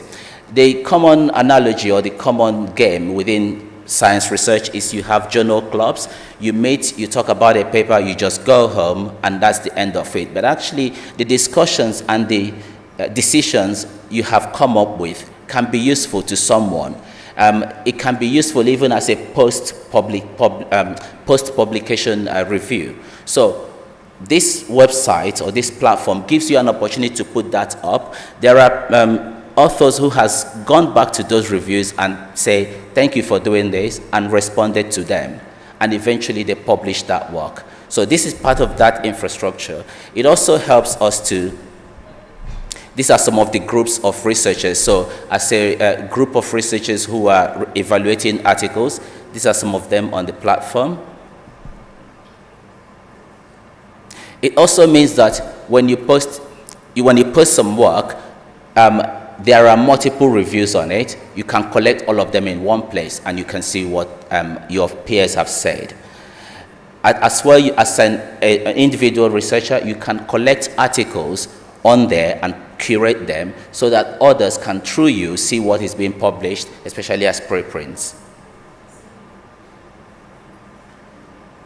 And then there is a pre-review platform where you can also start doing your own reviews. As well as there's ESA Buyer, and I think I'm nearly at the end. Right. So if you would like to talk to me about anything, my hope and my vision, or my drive and goal, is to help the Global South researchers to contribute to how we do science, how we do publishing, and change the game for their own way of doing things, not just relying on the system that is gaming everyone. So thank you.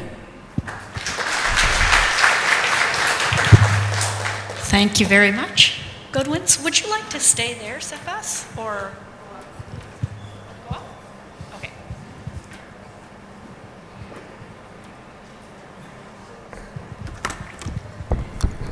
Thank you very much, Catherine, distinguished ladies and gentlemen. As you are rightly aware, over the past few days, from the perspective of the Ministry of Environment, Science, Technology and Innovation, a lot of information have been put out there in terms of what government is doing in its bids to be able to strengthen science, technology and innovation.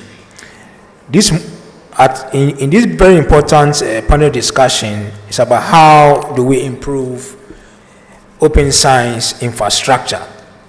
And I would like to tackle this from the perspective of two main angles. One is about the review process in terms of our national science, technology, and innovation policy.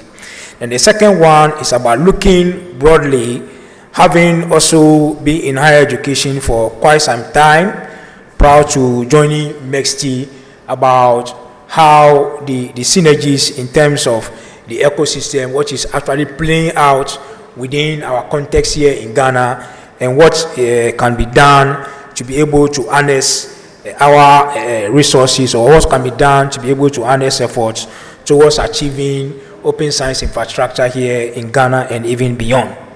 And so in 2017, government took up the process to review its national science, technology and innovation policy. And actually, the cabinet approval for the policy was granted around February 2019.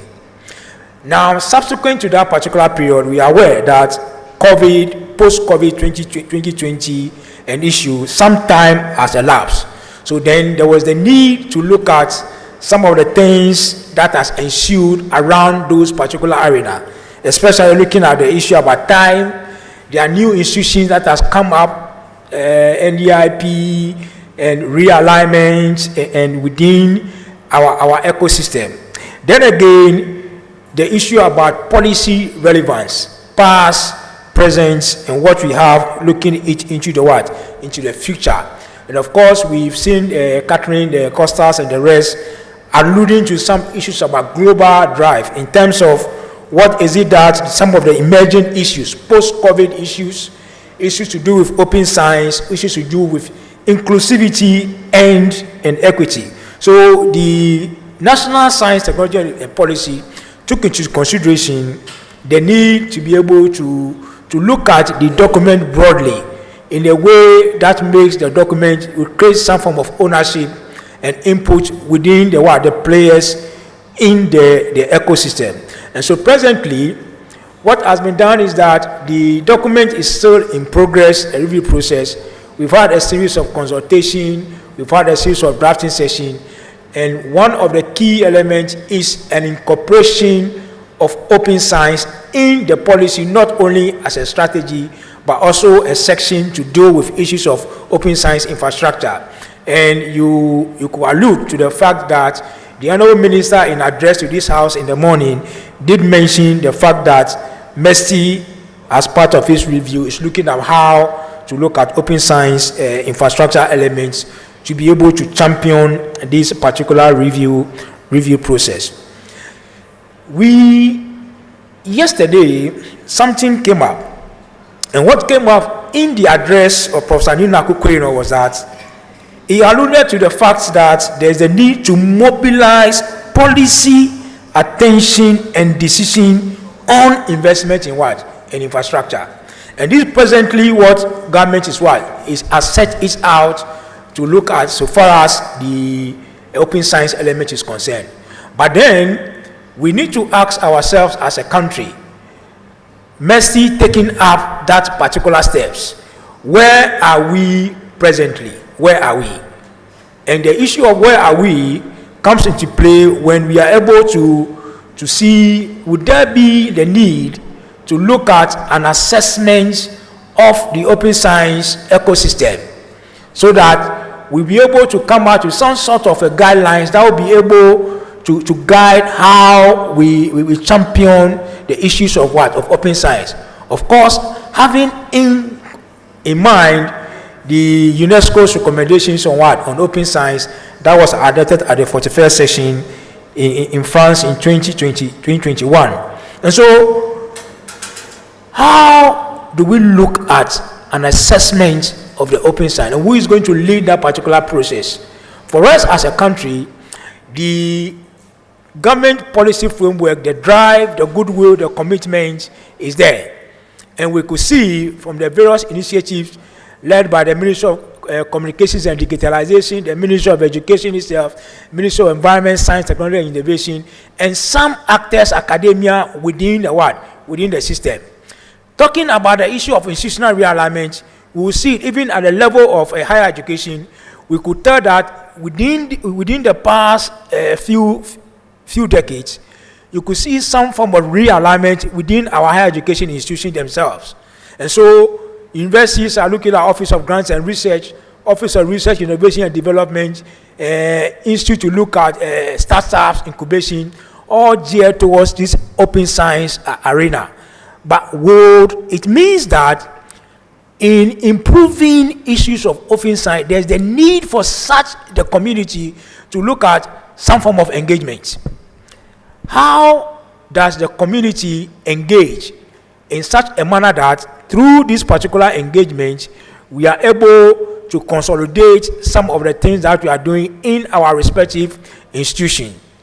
And this will lead into the proposal that is currently ongoing into the creation of an open science guidelines. And these guidelines will ultimately lead into an open science policy for us as a country. And so, in going through this particular direction, the onus now lies on us, not only in Ghana, but also within the community, even as we have gathered over here, to critically look at how we are able to invest in open science infrastructure. Of course, the very first point of contact to be government. Government is committed to doing the issue of investment in what? In open science. But would that be enough? How will engagement in this particular area, the involvement of experts, and those that matter within the subject area, so that we'll be able to have such looking into the future, looking at some of the issues that has come up in our discussions, the issue of protectionism, the issue of quality, the issue of how the research community would be what? Will have some form of confidence within the system, and will be able to come out with their research uptake in enhancing issues of open science. Ghana as a country is there in terms of how we'll be able to look at these particular issues. And even when we come down closely to the level of policy in present times, the Office of the Head of Civil Service, who is the #1 employer for civil servants into the system, has even turned out some form of system. Now, come to our budget performance reports, come to our annual performance reports, come to annual progress reports, and what is existing in each ministries and what they are doing. You see the drive towards open access, making information available so that people can have access to them and be able to champion them. So, bits and bits, there are ongoing efforts and some investment into how we are able to invest in what? In open science infrastructure. But would there be a need for us to be able to consolidate some of this gain and be able to bring it up to a scale? What can help to achieve this is to look at a critical assessment of open science infrastructure in Ghana, lead to the creation of some form of a guidelines, which will eventually trigger into a policy for nationwide ownership through effective teamwork, so that as a country, as a community, we'll be able to say that based on the recommendations on open science, a framework which is guiding how we should come out with an open science policy. Together, we can be able to marshal our forces together as one people and together as an education and research network community to help government to deliver this particular policy. And so this is what I have to say so far as open science infrastructure as a country is concerned, and looking into the future about how we'll be able to effectively improve upon it very well. Thank you very much.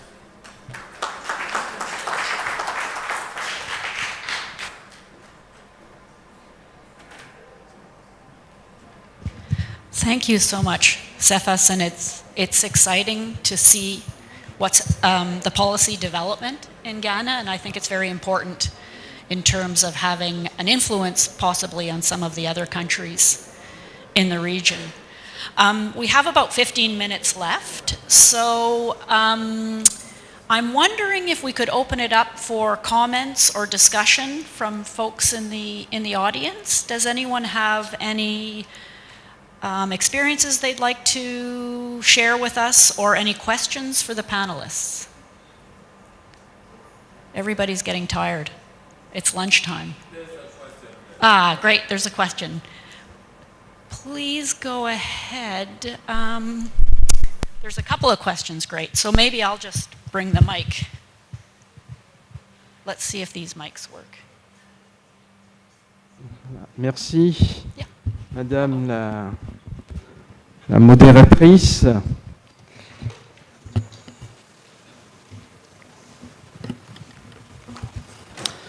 Bien, je voudrais revenir sur deux exposés, et notamment la présentation très riche du professeur Costas, et également la brève présentation de eLife.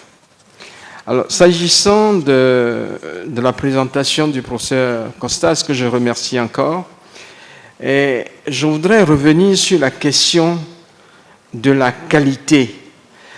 Il a fait un diagnostic sévère, mais à mon avis pertinent et exact, de ce qui se passe dans le milieu universitaire, notamment en ce qui concerne la recherche scientifique. Si je prends le cas de l'Afrique de l'Ouest, nos États, nous sommes partis à une organisation communautaire qui s'appelle le CAMES, c'est-à-dire le Conseil africain et malgache de l'enseignement supérieur. C'est cet organe qui évalue les enseignants et les chercheurs et qui joue un rôle clé dans leur promotion.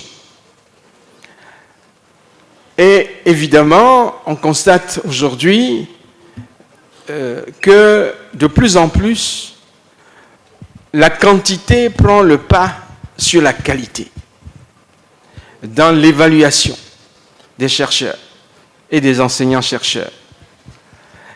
Ce qui montre tout l'intérêt de votre exposé.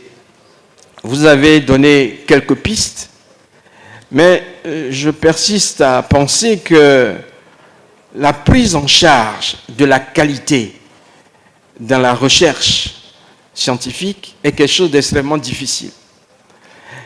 Et évidemment, c'est plus facile de se fonder sur la qualité pour donner une évaluation, pour donner des points.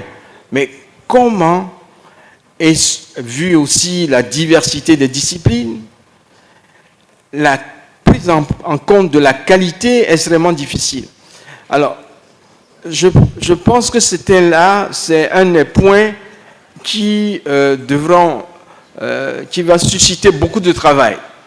Vous avez dit que pour nous en Afrique, ça devrait être plus facile à faire, mais je vous assure que ce n'est pas tout à fait le cas parce que nous-mêmes, nous sommes sous domination, justement. Nous sommes dominés par, justement, on subit aussi la domination des lobbies occidentaux qui eux-mêmes sont pris à la gorge avec les lobbies financiers et d'autres intérêts qui n'ont rien de scientifique. Alors, je crois qu'il faudrait que des organisations comme le CAMES, je ne sais pas si ils sont représentés ici, et d'autres coopèrent avec d'autres organisations européennes pour faire en sorte que la science reste une science ouverte, ce qu'elle est par définition. Merci. Le point second, ça concerne M. Elife. J'ai juste une question pour lui. Est-ce qu'on peut publier à ce niveau, à leur niveau, également en langue française, ou bien c'est exclusivement en anglais? Voilà. Merci, Madame la Présidente.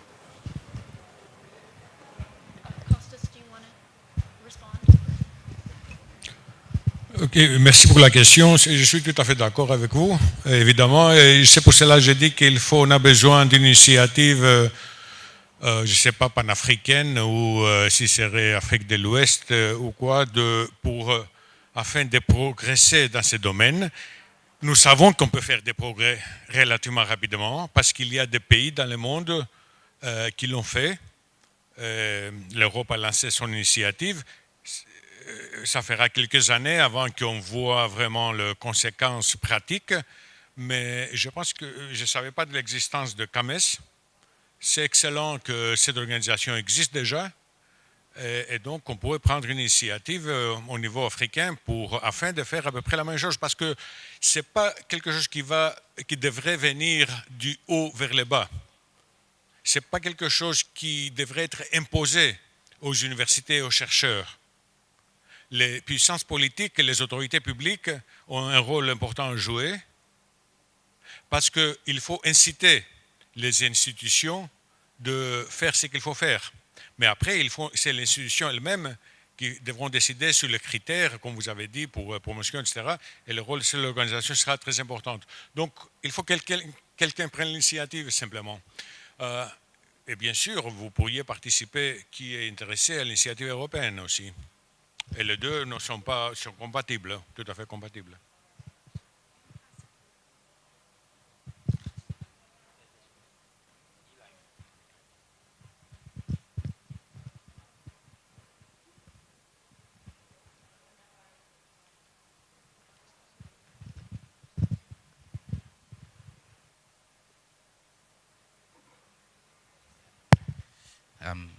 Hello? Yeah, sorry. Thank you for your question. Yeah, sorry, I'll answer in English. The first question you asked was about, the last one is about publishing in French, if I get it right. Currently, we have only been publishing in English. And I can say, perhaps revealing some little secrets, is that there is a discussion going on how we open up to other languages. I think, as I mentioned there, the training that we built together with other reviewers in Africa, we went forward to translate it into French and Arabic. So that's the first thing we've ever done in that form.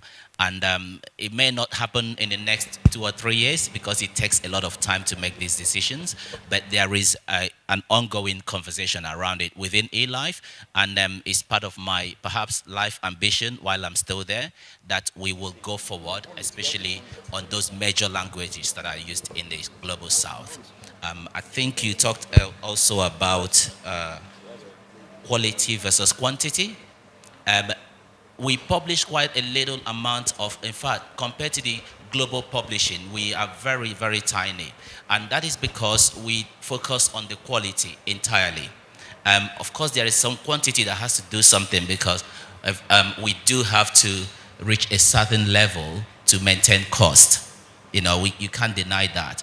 But the essence of our peer reviewing and publishing is focused on the quality. And the new model that we've just started is entirely on that. So we end with what we call the editor's assessment. So that's how that works. The issue of Western weight or domination, as you called it, is a truth again, but you cannot change stuff without participating in it. You know, the proposals that Costas has put before us, it's for us to reach out in a pragmatic way. We have to engage and partner with others, not just by, removing ourselves or withdrawing and becoming reclusive. So that's what I would say on that point, that we should, reach out and work with others, especially the champions of open science. Science will not be open unless everyone is involved. So it's not quite open yet. Thank you. Okay, well, may I just add one thing to that, because I think there are two ways. There's convincing the central international publishers to include many different languages, or there's improving and building your local infrastructure. And I think that's also very important to think about.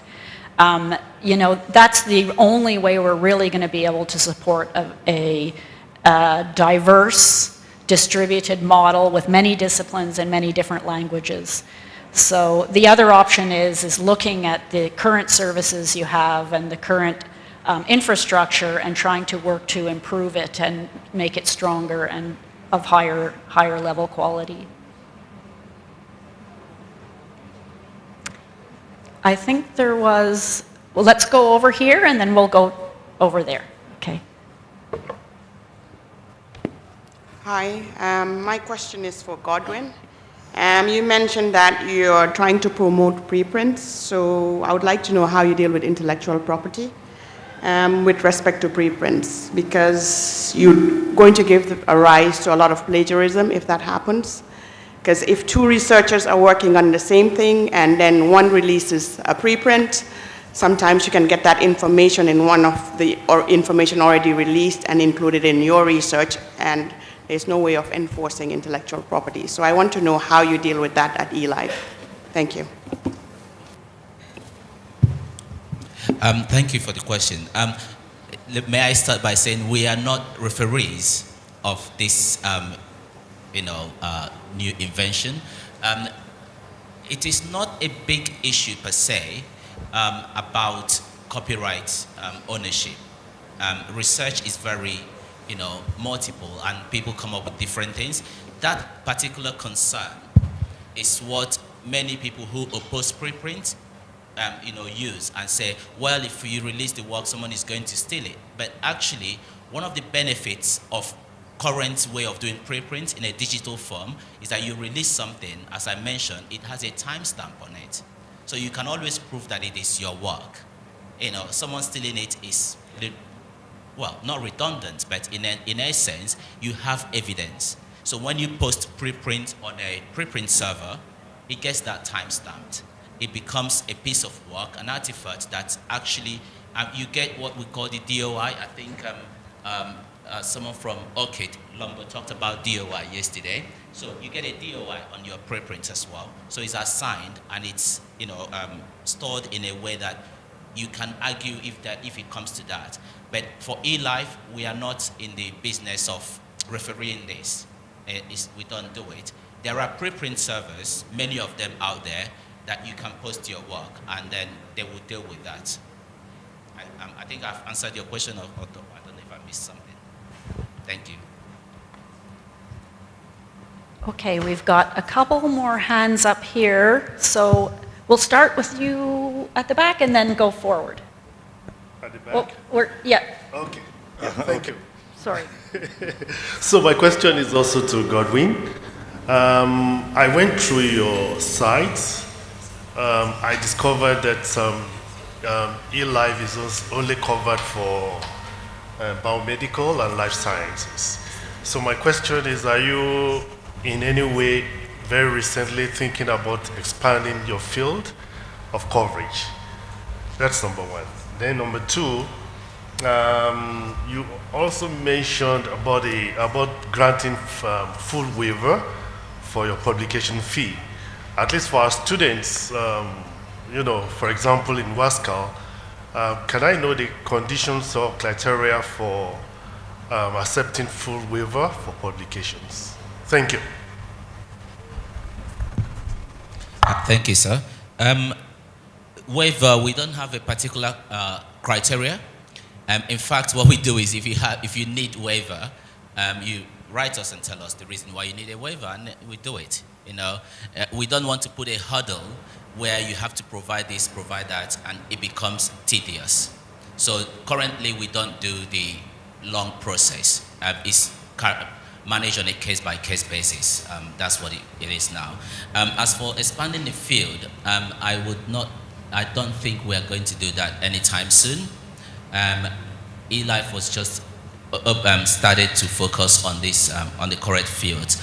There has been suggestions that, why don't we create another journal? Because some journals has multiple journals. Currently, that's not the idea. We started a new model, and a lot of things has been said about it, and suggestions has come, well, you could have started it as a new journal and carried on with the old system.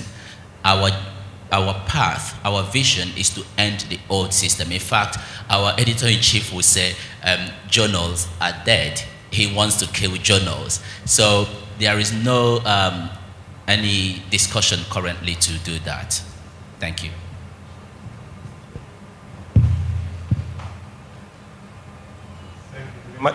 Much. My question is quite simple. I want to know, in the way to improve quality of publications, during the process, is it possible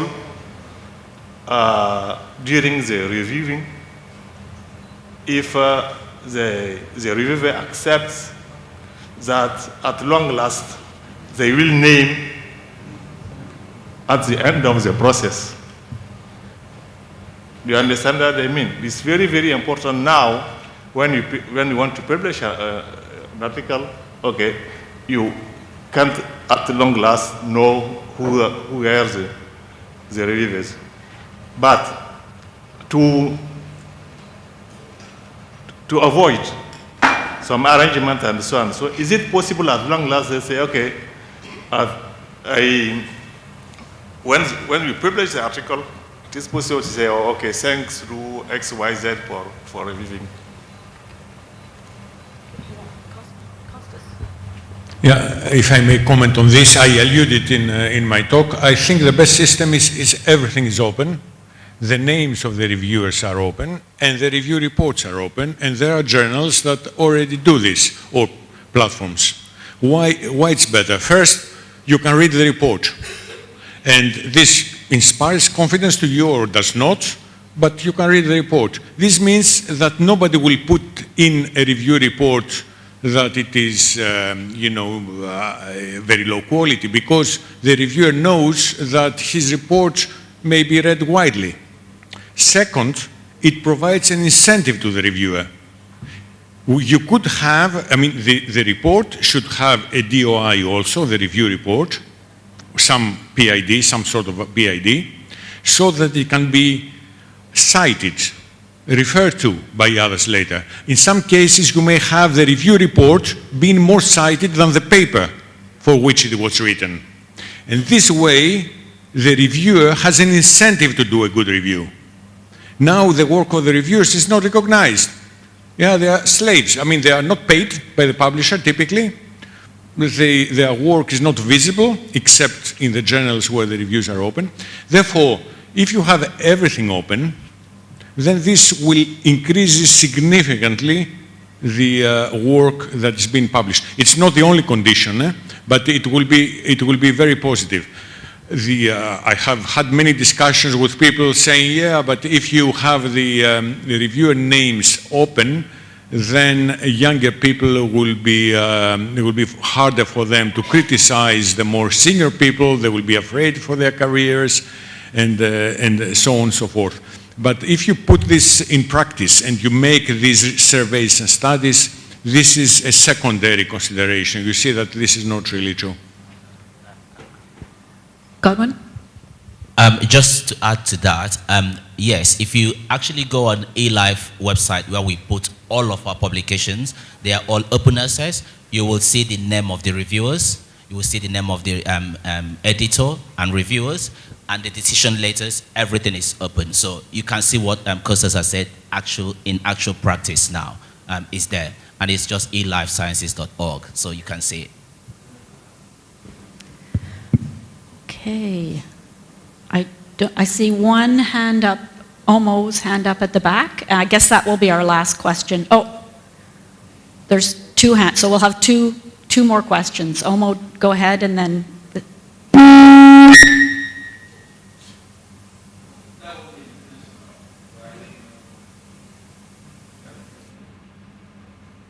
Okay. This is a question for Lotaro. So we're also thinking about ARC identifiers and how we manage data site DOIs in the region in a way that is affordable. So we're very interested in the decentralized plans you have. But I was wondering, why decentralized? How do you see that? I couldn't see the diagram. How do you see that working? Okay. Let me explain what is the plan here. The idea is, first, use blockchain as a technology behind this decentralized identifier. Why decentralized? Because we are addressing different problems here. One problem is the institution that could not afford DOIs, pay to data site, or even the large collection that we have in Latin America that would cost a lot to put DOIs to those collections. So that's one aspect of the problem that we are trying to solve. The second one is that persistent identifiers are not unique identifiers. You can have different digital objects in different repositories that may have different DOIs, and it's the same work. So that's another problem that we are trying to solve with this, because if we create this system that is connected in some way with different, not one blockchain network, but different blockchain networks with interoperable mechanism, you can decentralize, but at the same time build a regional or national or even global system which will take care of not duplicate the identifier or deduplicate the identifier when the system detects that are pointing to the different versions of the same work, let's say. And the other thing is that the third is that we don't want to, why decentralize is because we don't have one organization or one provider manage the data. We want to distribute this because we want to build a public good, and a public good that could be reliable and could deal with, for example, going out the business or some organization or even so. If you think the system, we we imagine, for example, a national research network implementing a node, a blockchain node, to support this service for a country, for example. But the data will not be only in that infrastructure, will be in all the networks. So if for some reason this research network or in a university falls down, and the data will not be lost, the data will prevail and will remain in the network, and you can add another node later in that country or rely on the global system. So that's the idea, that's the concept behind that. And it's important to say that it's not competition against node DOIs, because DOIs are part of the system. We want to resolve this ARC identifier, but also include the existing identifiers and resolve them as well. So I have no time to explain in detail, but more or less that these are the aspects of the, and this is ongoing work. We just published a paper about the proof of concept that we can do this, and we will be working in this with the help of the SCAS cycle that we are participating.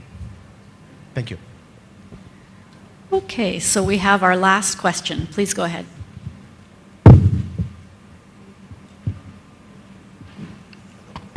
Hello? Oh, okay. Thank you so much. My question goes for the eLife gentleman, because you made it very clear that you are not for profit organization, but in the end you were charging about $2,000. And if I convert that into our Ghanaian currency, I ask myself how many professors or how many lecturers can afford to publish in preprint. And if it also brings out the question, if you bring it down, then we are also looking at a predatory general, because if you bring the amount down, it means you are opening up for more people to also publish, and therefore the quality of the publication is also going to be questionable. So how do you resolve it? Better still, if you take this amount, what contribution are you also giving to the researchers who publish? Because you said people work hard and they publish, and the publishers are the one making all the monies. So why this huge amount of $2,000 if you are not for profit? Thank you. In general, nothing in life is entirely free. There is cost to everything, isn't it? Yeah, there is cost. Is to cover cost. And when we say cover cost, the story is, I'm in eLife for 2 years. The story is that when eLife started, for the first 5 years, publishing was free. But beyond that, funders providing part of the money, we wouldn't be able to survive and continue to exist on $2,000 or $3,000 for that cost. Now, you will say, what are those costs? You know, it includes paying me and paying other people who work with me, and doing many other things, and all of those things. So in comparison to what many big publishers charge, £2,000 is a drop in the ocean, but that's the way it goes.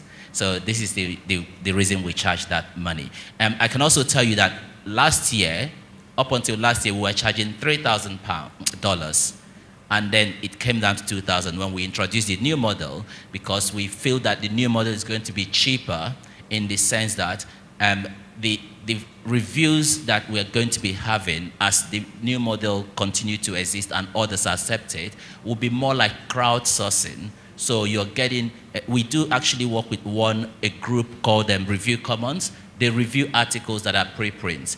But if those articles, they have gone through it and it's very well done, and they give it to us, we don't have to review them anymore. We accept it. This is the new system of saying science needs to be open. It doesn't have to be an exclusive group of people who just review articles. Anyone who contributes will be acknowledged. So this is why the cost is the way it is. But we do hope that it will go down. I doubt it, but you know, it could or not. Thank you. Yeah, thank you, Godwins. I mean, I think it's obvious that a pay-to-publish model doesn't work in a lot of countries with lower resources. And that's why we're really trying to promote the development of local services that are publicly funded, I believe. And I just wanted to leave you with a few thoughts before we turn it over to close the meeting. But I think one of the reasons why Latin America and Europe have been able to advance open science more quickly in their two regions is they had a mechanism for working together across countries. So the European Union obviously is the bank for something that brought the governments together to develop services at the regional level. And so I think it would be interesting to try to advance things in Africa. Of course, the services will often be institutional and national, but there's a big benefit in collaborating and sharing knowledge across countries. And so if you haven't been introduced to the LibSense project yet, please take a look. It's hosted by WACREN, but several ASREN and UbuntuNet are involved, and we're trying to bring together stakeholders from different countries to advance open science. So we welcome you to participate in that project, and it's being managed, sort of organized by EIFL. IRENA, everybody knows, and CORE is participating, and WACREN is the lead. So I will leave you with those thoughts. Thank you so much for engaging with our panel, and I'll turn it over now to Boubacar to close out the meeting. And thank you again to our panelists. Thank you.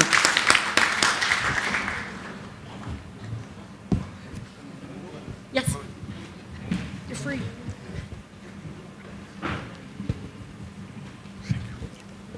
Kids, 5 minutes and your kid will not open more. Okay. So we need to. Thank you.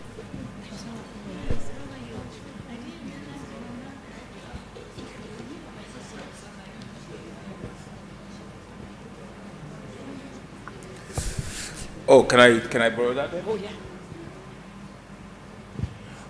Okay. Maybe I'll stick with this then. So, thank you very much for that session, Kathleen. It was quite useful, and I like the way it closed. So we're always going to come down to that bottom line about what is affordable for us and what's good for our context, you know.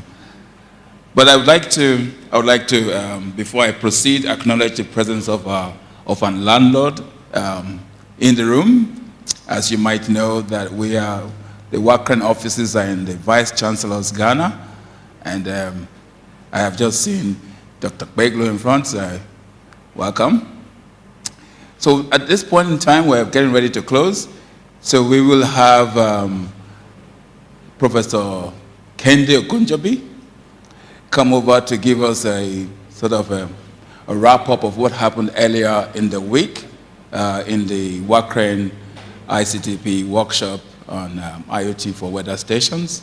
Do you have slides, or is it just going to be a talk? Yes, no, it's oral. It's oral, okay. And then after that, we'll have the CEO, WACREN CEO, close the conference. Thank you. You want this? Thank you. No, that's all right. Yeah. Okay, thank you very much, Omo. Am I audible? Okay. Okay, thank you so very much again. So here is the summary report of the WACREN ICTP IoT workshop that was held at the University of Ghana here in Accra, Ghana. As an intro, the WACREN ICTP IoT workshop took place from Monday 13 to 15 March of 2023. It was a 3-day intensive training, and in attendance were 3 facilitators from the International Center for Theoretical Physics in Trieste in Italy. We have amongst them Professor Clemens Onime, Dr. Marcos Zenaro, and Dr. Pascakos. Yes. We also have in attendance about 25 participants from all the networks of WACREN and its partners. The training workshop actually provided participants with a comprehensive overview of Internet of Things technology and practical experiences, hands-on experiences with installations and configurations of sensors, gateways, data analysis tools, etc.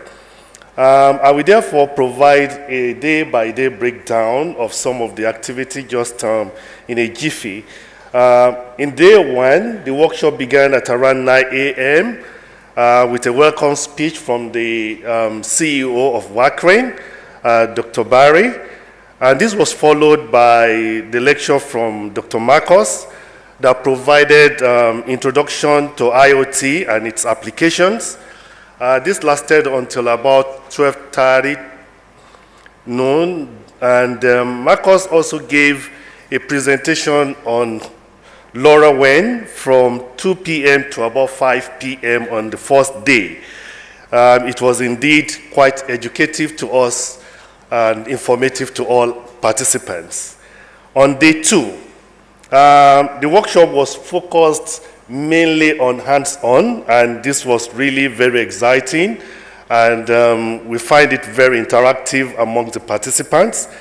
It began at around 9 a.m. by installation of the Barani weather stations using the various sensors of temperature, relative humidity, diffuse solar radiation, wind speed, and wind direction. The lecture also includes configuration of the network interface and adding the sensor's ID and application key information. We were trained on that. This was also followed with the installation of the gateway on one of the masts at the University of Ghana. This lasted until around 1 p.m. on that day. A member of the participant, acted as a rigger and climbed, up to about 25 meter high on the mast, and we quite appreciate that. I think another experience we went through was the long walk from the library, from the venue, also to the mast. And Professor Tago, I can't thank you enough that you make us to sweat on that day. That's really very interesting.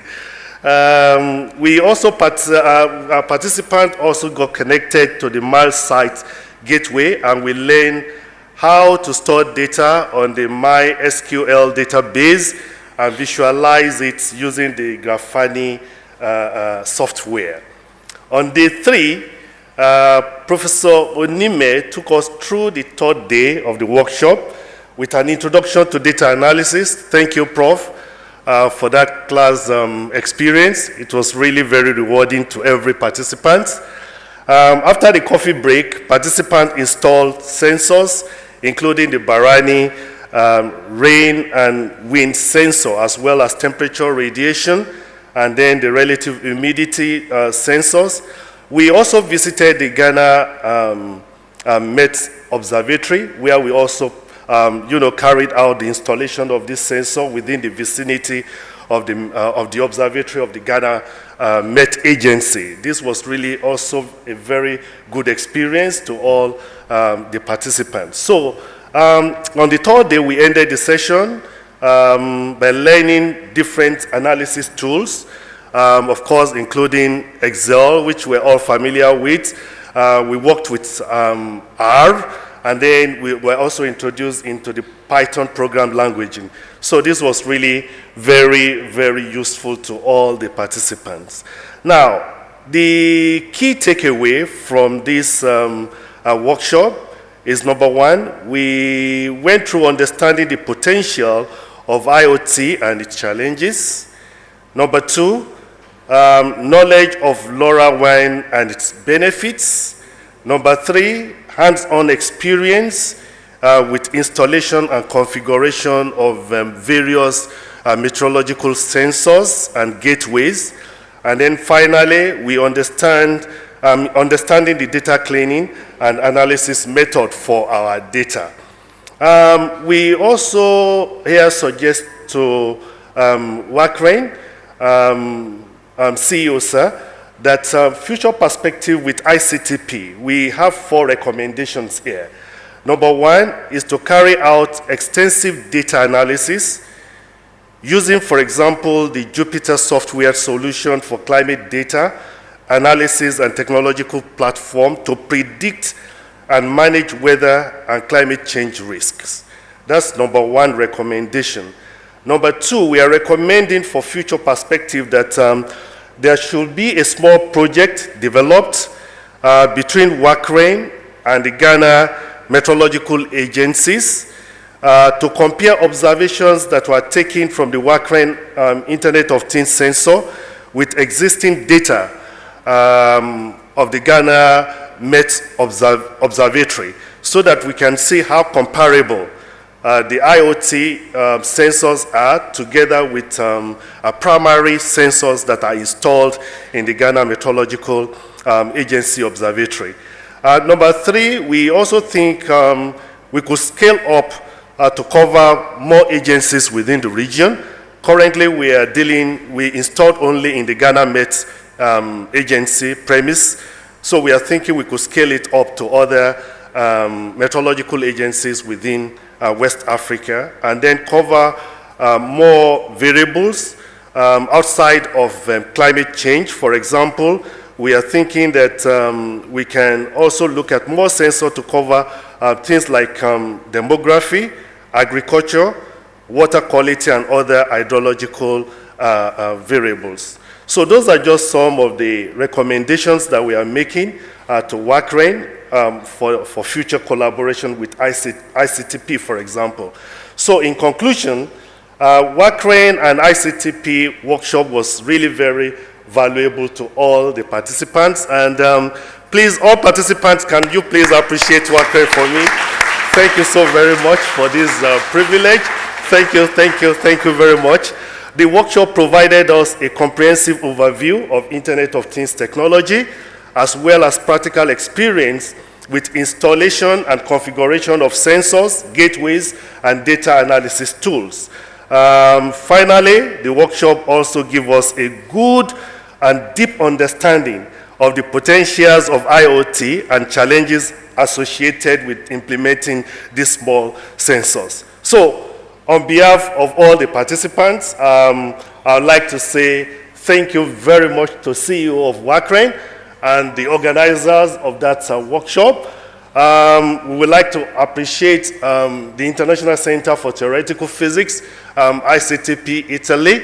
We are particularly grateful to all the 3 facilitators. Please, can you just raise your hands? Clement, Marco, and yes. Are they in the room? Thank you. Please do more for them. Do more for them. Thank you so very much for that. We appreciate you. We are also grateful to the University of Ghana for providing a very conducive environment for us for learning. And more importantly and lastly, we appreciate the Ghana Meteorological Agency. Thank you very much.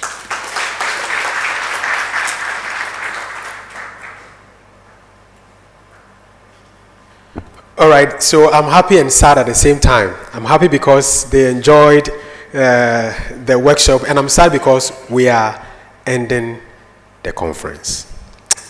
Well, but we just have to close the conference, and I'm excited to receive here the CEO of WACREN, Dr. Boubacar Barry. But before he comes, just a few announcements. Tomorrow, we have closed, but we have not closed. Tomorrow, we are all going round Accra. Those of us who are, this is your first time in Ghana, this week was the first time in Ghana, or second time in Ghana, you want to join us on this Accra-Ebri tour, a tour of Accra and Ebri, just to visit some important heritage sites, and just to know more about Ghana. This is very, very important. So the bus is going to be here. We'll have one bus here at Marriott and another bus at the gallery, right? So one bus at Marriott, another bus at the gallery. So we are moving, the buses are moving at exactly 8:30. It's going to be a long day, so Unfortunately, for those of us who will be leaving around 12-ish, 1-ish, you may not be able to join. You may not be, it's quite unfortunate, but we know a whole lot of people will be able to join. So please, if you are here in Ghana tomorrow from 9 a.m. to let's say 4 p.m., you can join us on this trip. It's going to be a very, very exciting trip. Right, so we want to now close WACREN 2023. Ladies and gentlemen, let's receive the CEO of WACREN, Dr. Boubacar Barry.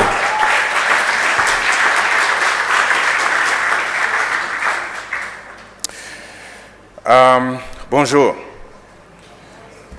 I think some of you may need the headsets because I will be speaking in French. Monsieur le ministre, Professeur Broom, Monsieur le vice-président Togoraire, Monsieur le président du conseil d'administration de WACREN, Madame Angelica Sartori-Conté, INTPA, Commission européenne, Dr. Peglo, secrétaire exécutif, Vice-Chancellor Ghana, chers participants, nous sommes au terme d'une semaine d'activité de WACREN 2023. Nous avons démarré cette semaine avec un atelier de 3 jours sur l'Internet des objets en collaboration avec ICTP. Mardi, nous avons eu 2 tables rondes. Une sur la commercialisation des résultats de recherche et une autre sur le financement des infrastructures ouvertes. La conférence elle-même s'est tenue hier et aujourd'hui. Nous espérons qu'elle a répondu à vos attentes et que vous avez pu profiter de votre séjour pour faire de nouvelles connaissances et peut-être de nouer de nouveaux partenariats. Nos remerciements vont à notre hôte Garnett ainsi qu'au ministère de l'Environnement, de la Science, de la Technologie et de l'Innovation de la République du Ghana. Un grand merci également à ICTP, University of Ghana et CSIR. Nous exprimons également notre gratitude à notre sponsor Platinum, Invest in Open Infrastructure, IOI, à nos sponsors argent, ICANN, Dolphin et Naseni, ainsi qu'à nos partenaires médias, University World News et Africa Briefing.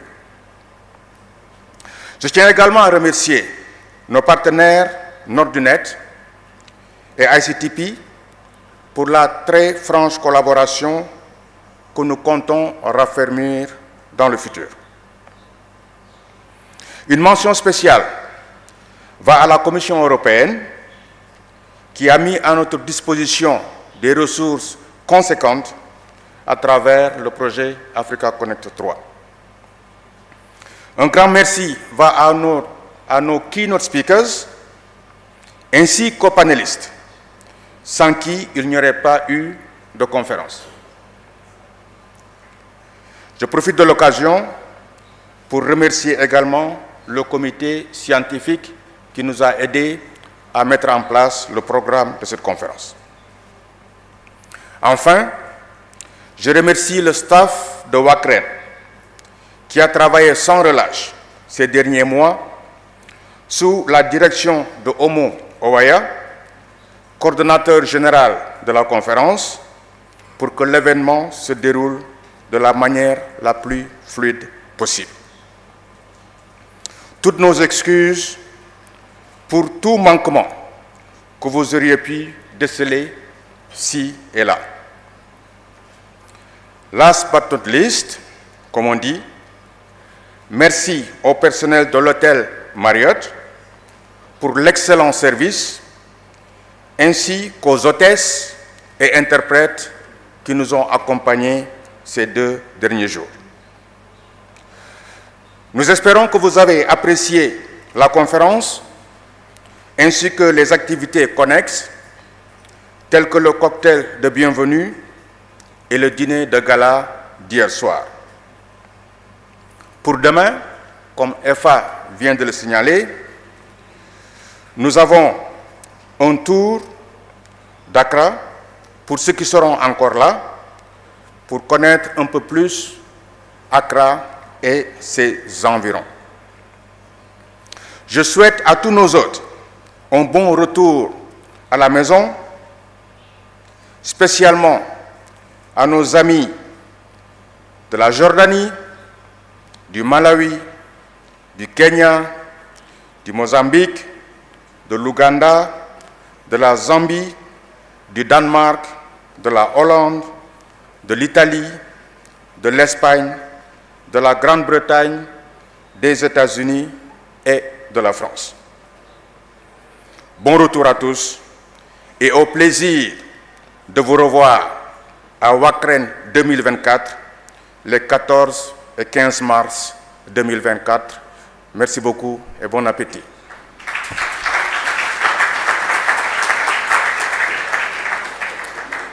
All right, thank you very much, ladies and gentlemen, from all over the world. WACREN is grateful for having you here in Ghana. We'll meet in WACREN 2024. So we're going to have lunch in the restaurant, the Red restaurant. Yeah, so that's what we're going to do now. After the lunch, I think we depart.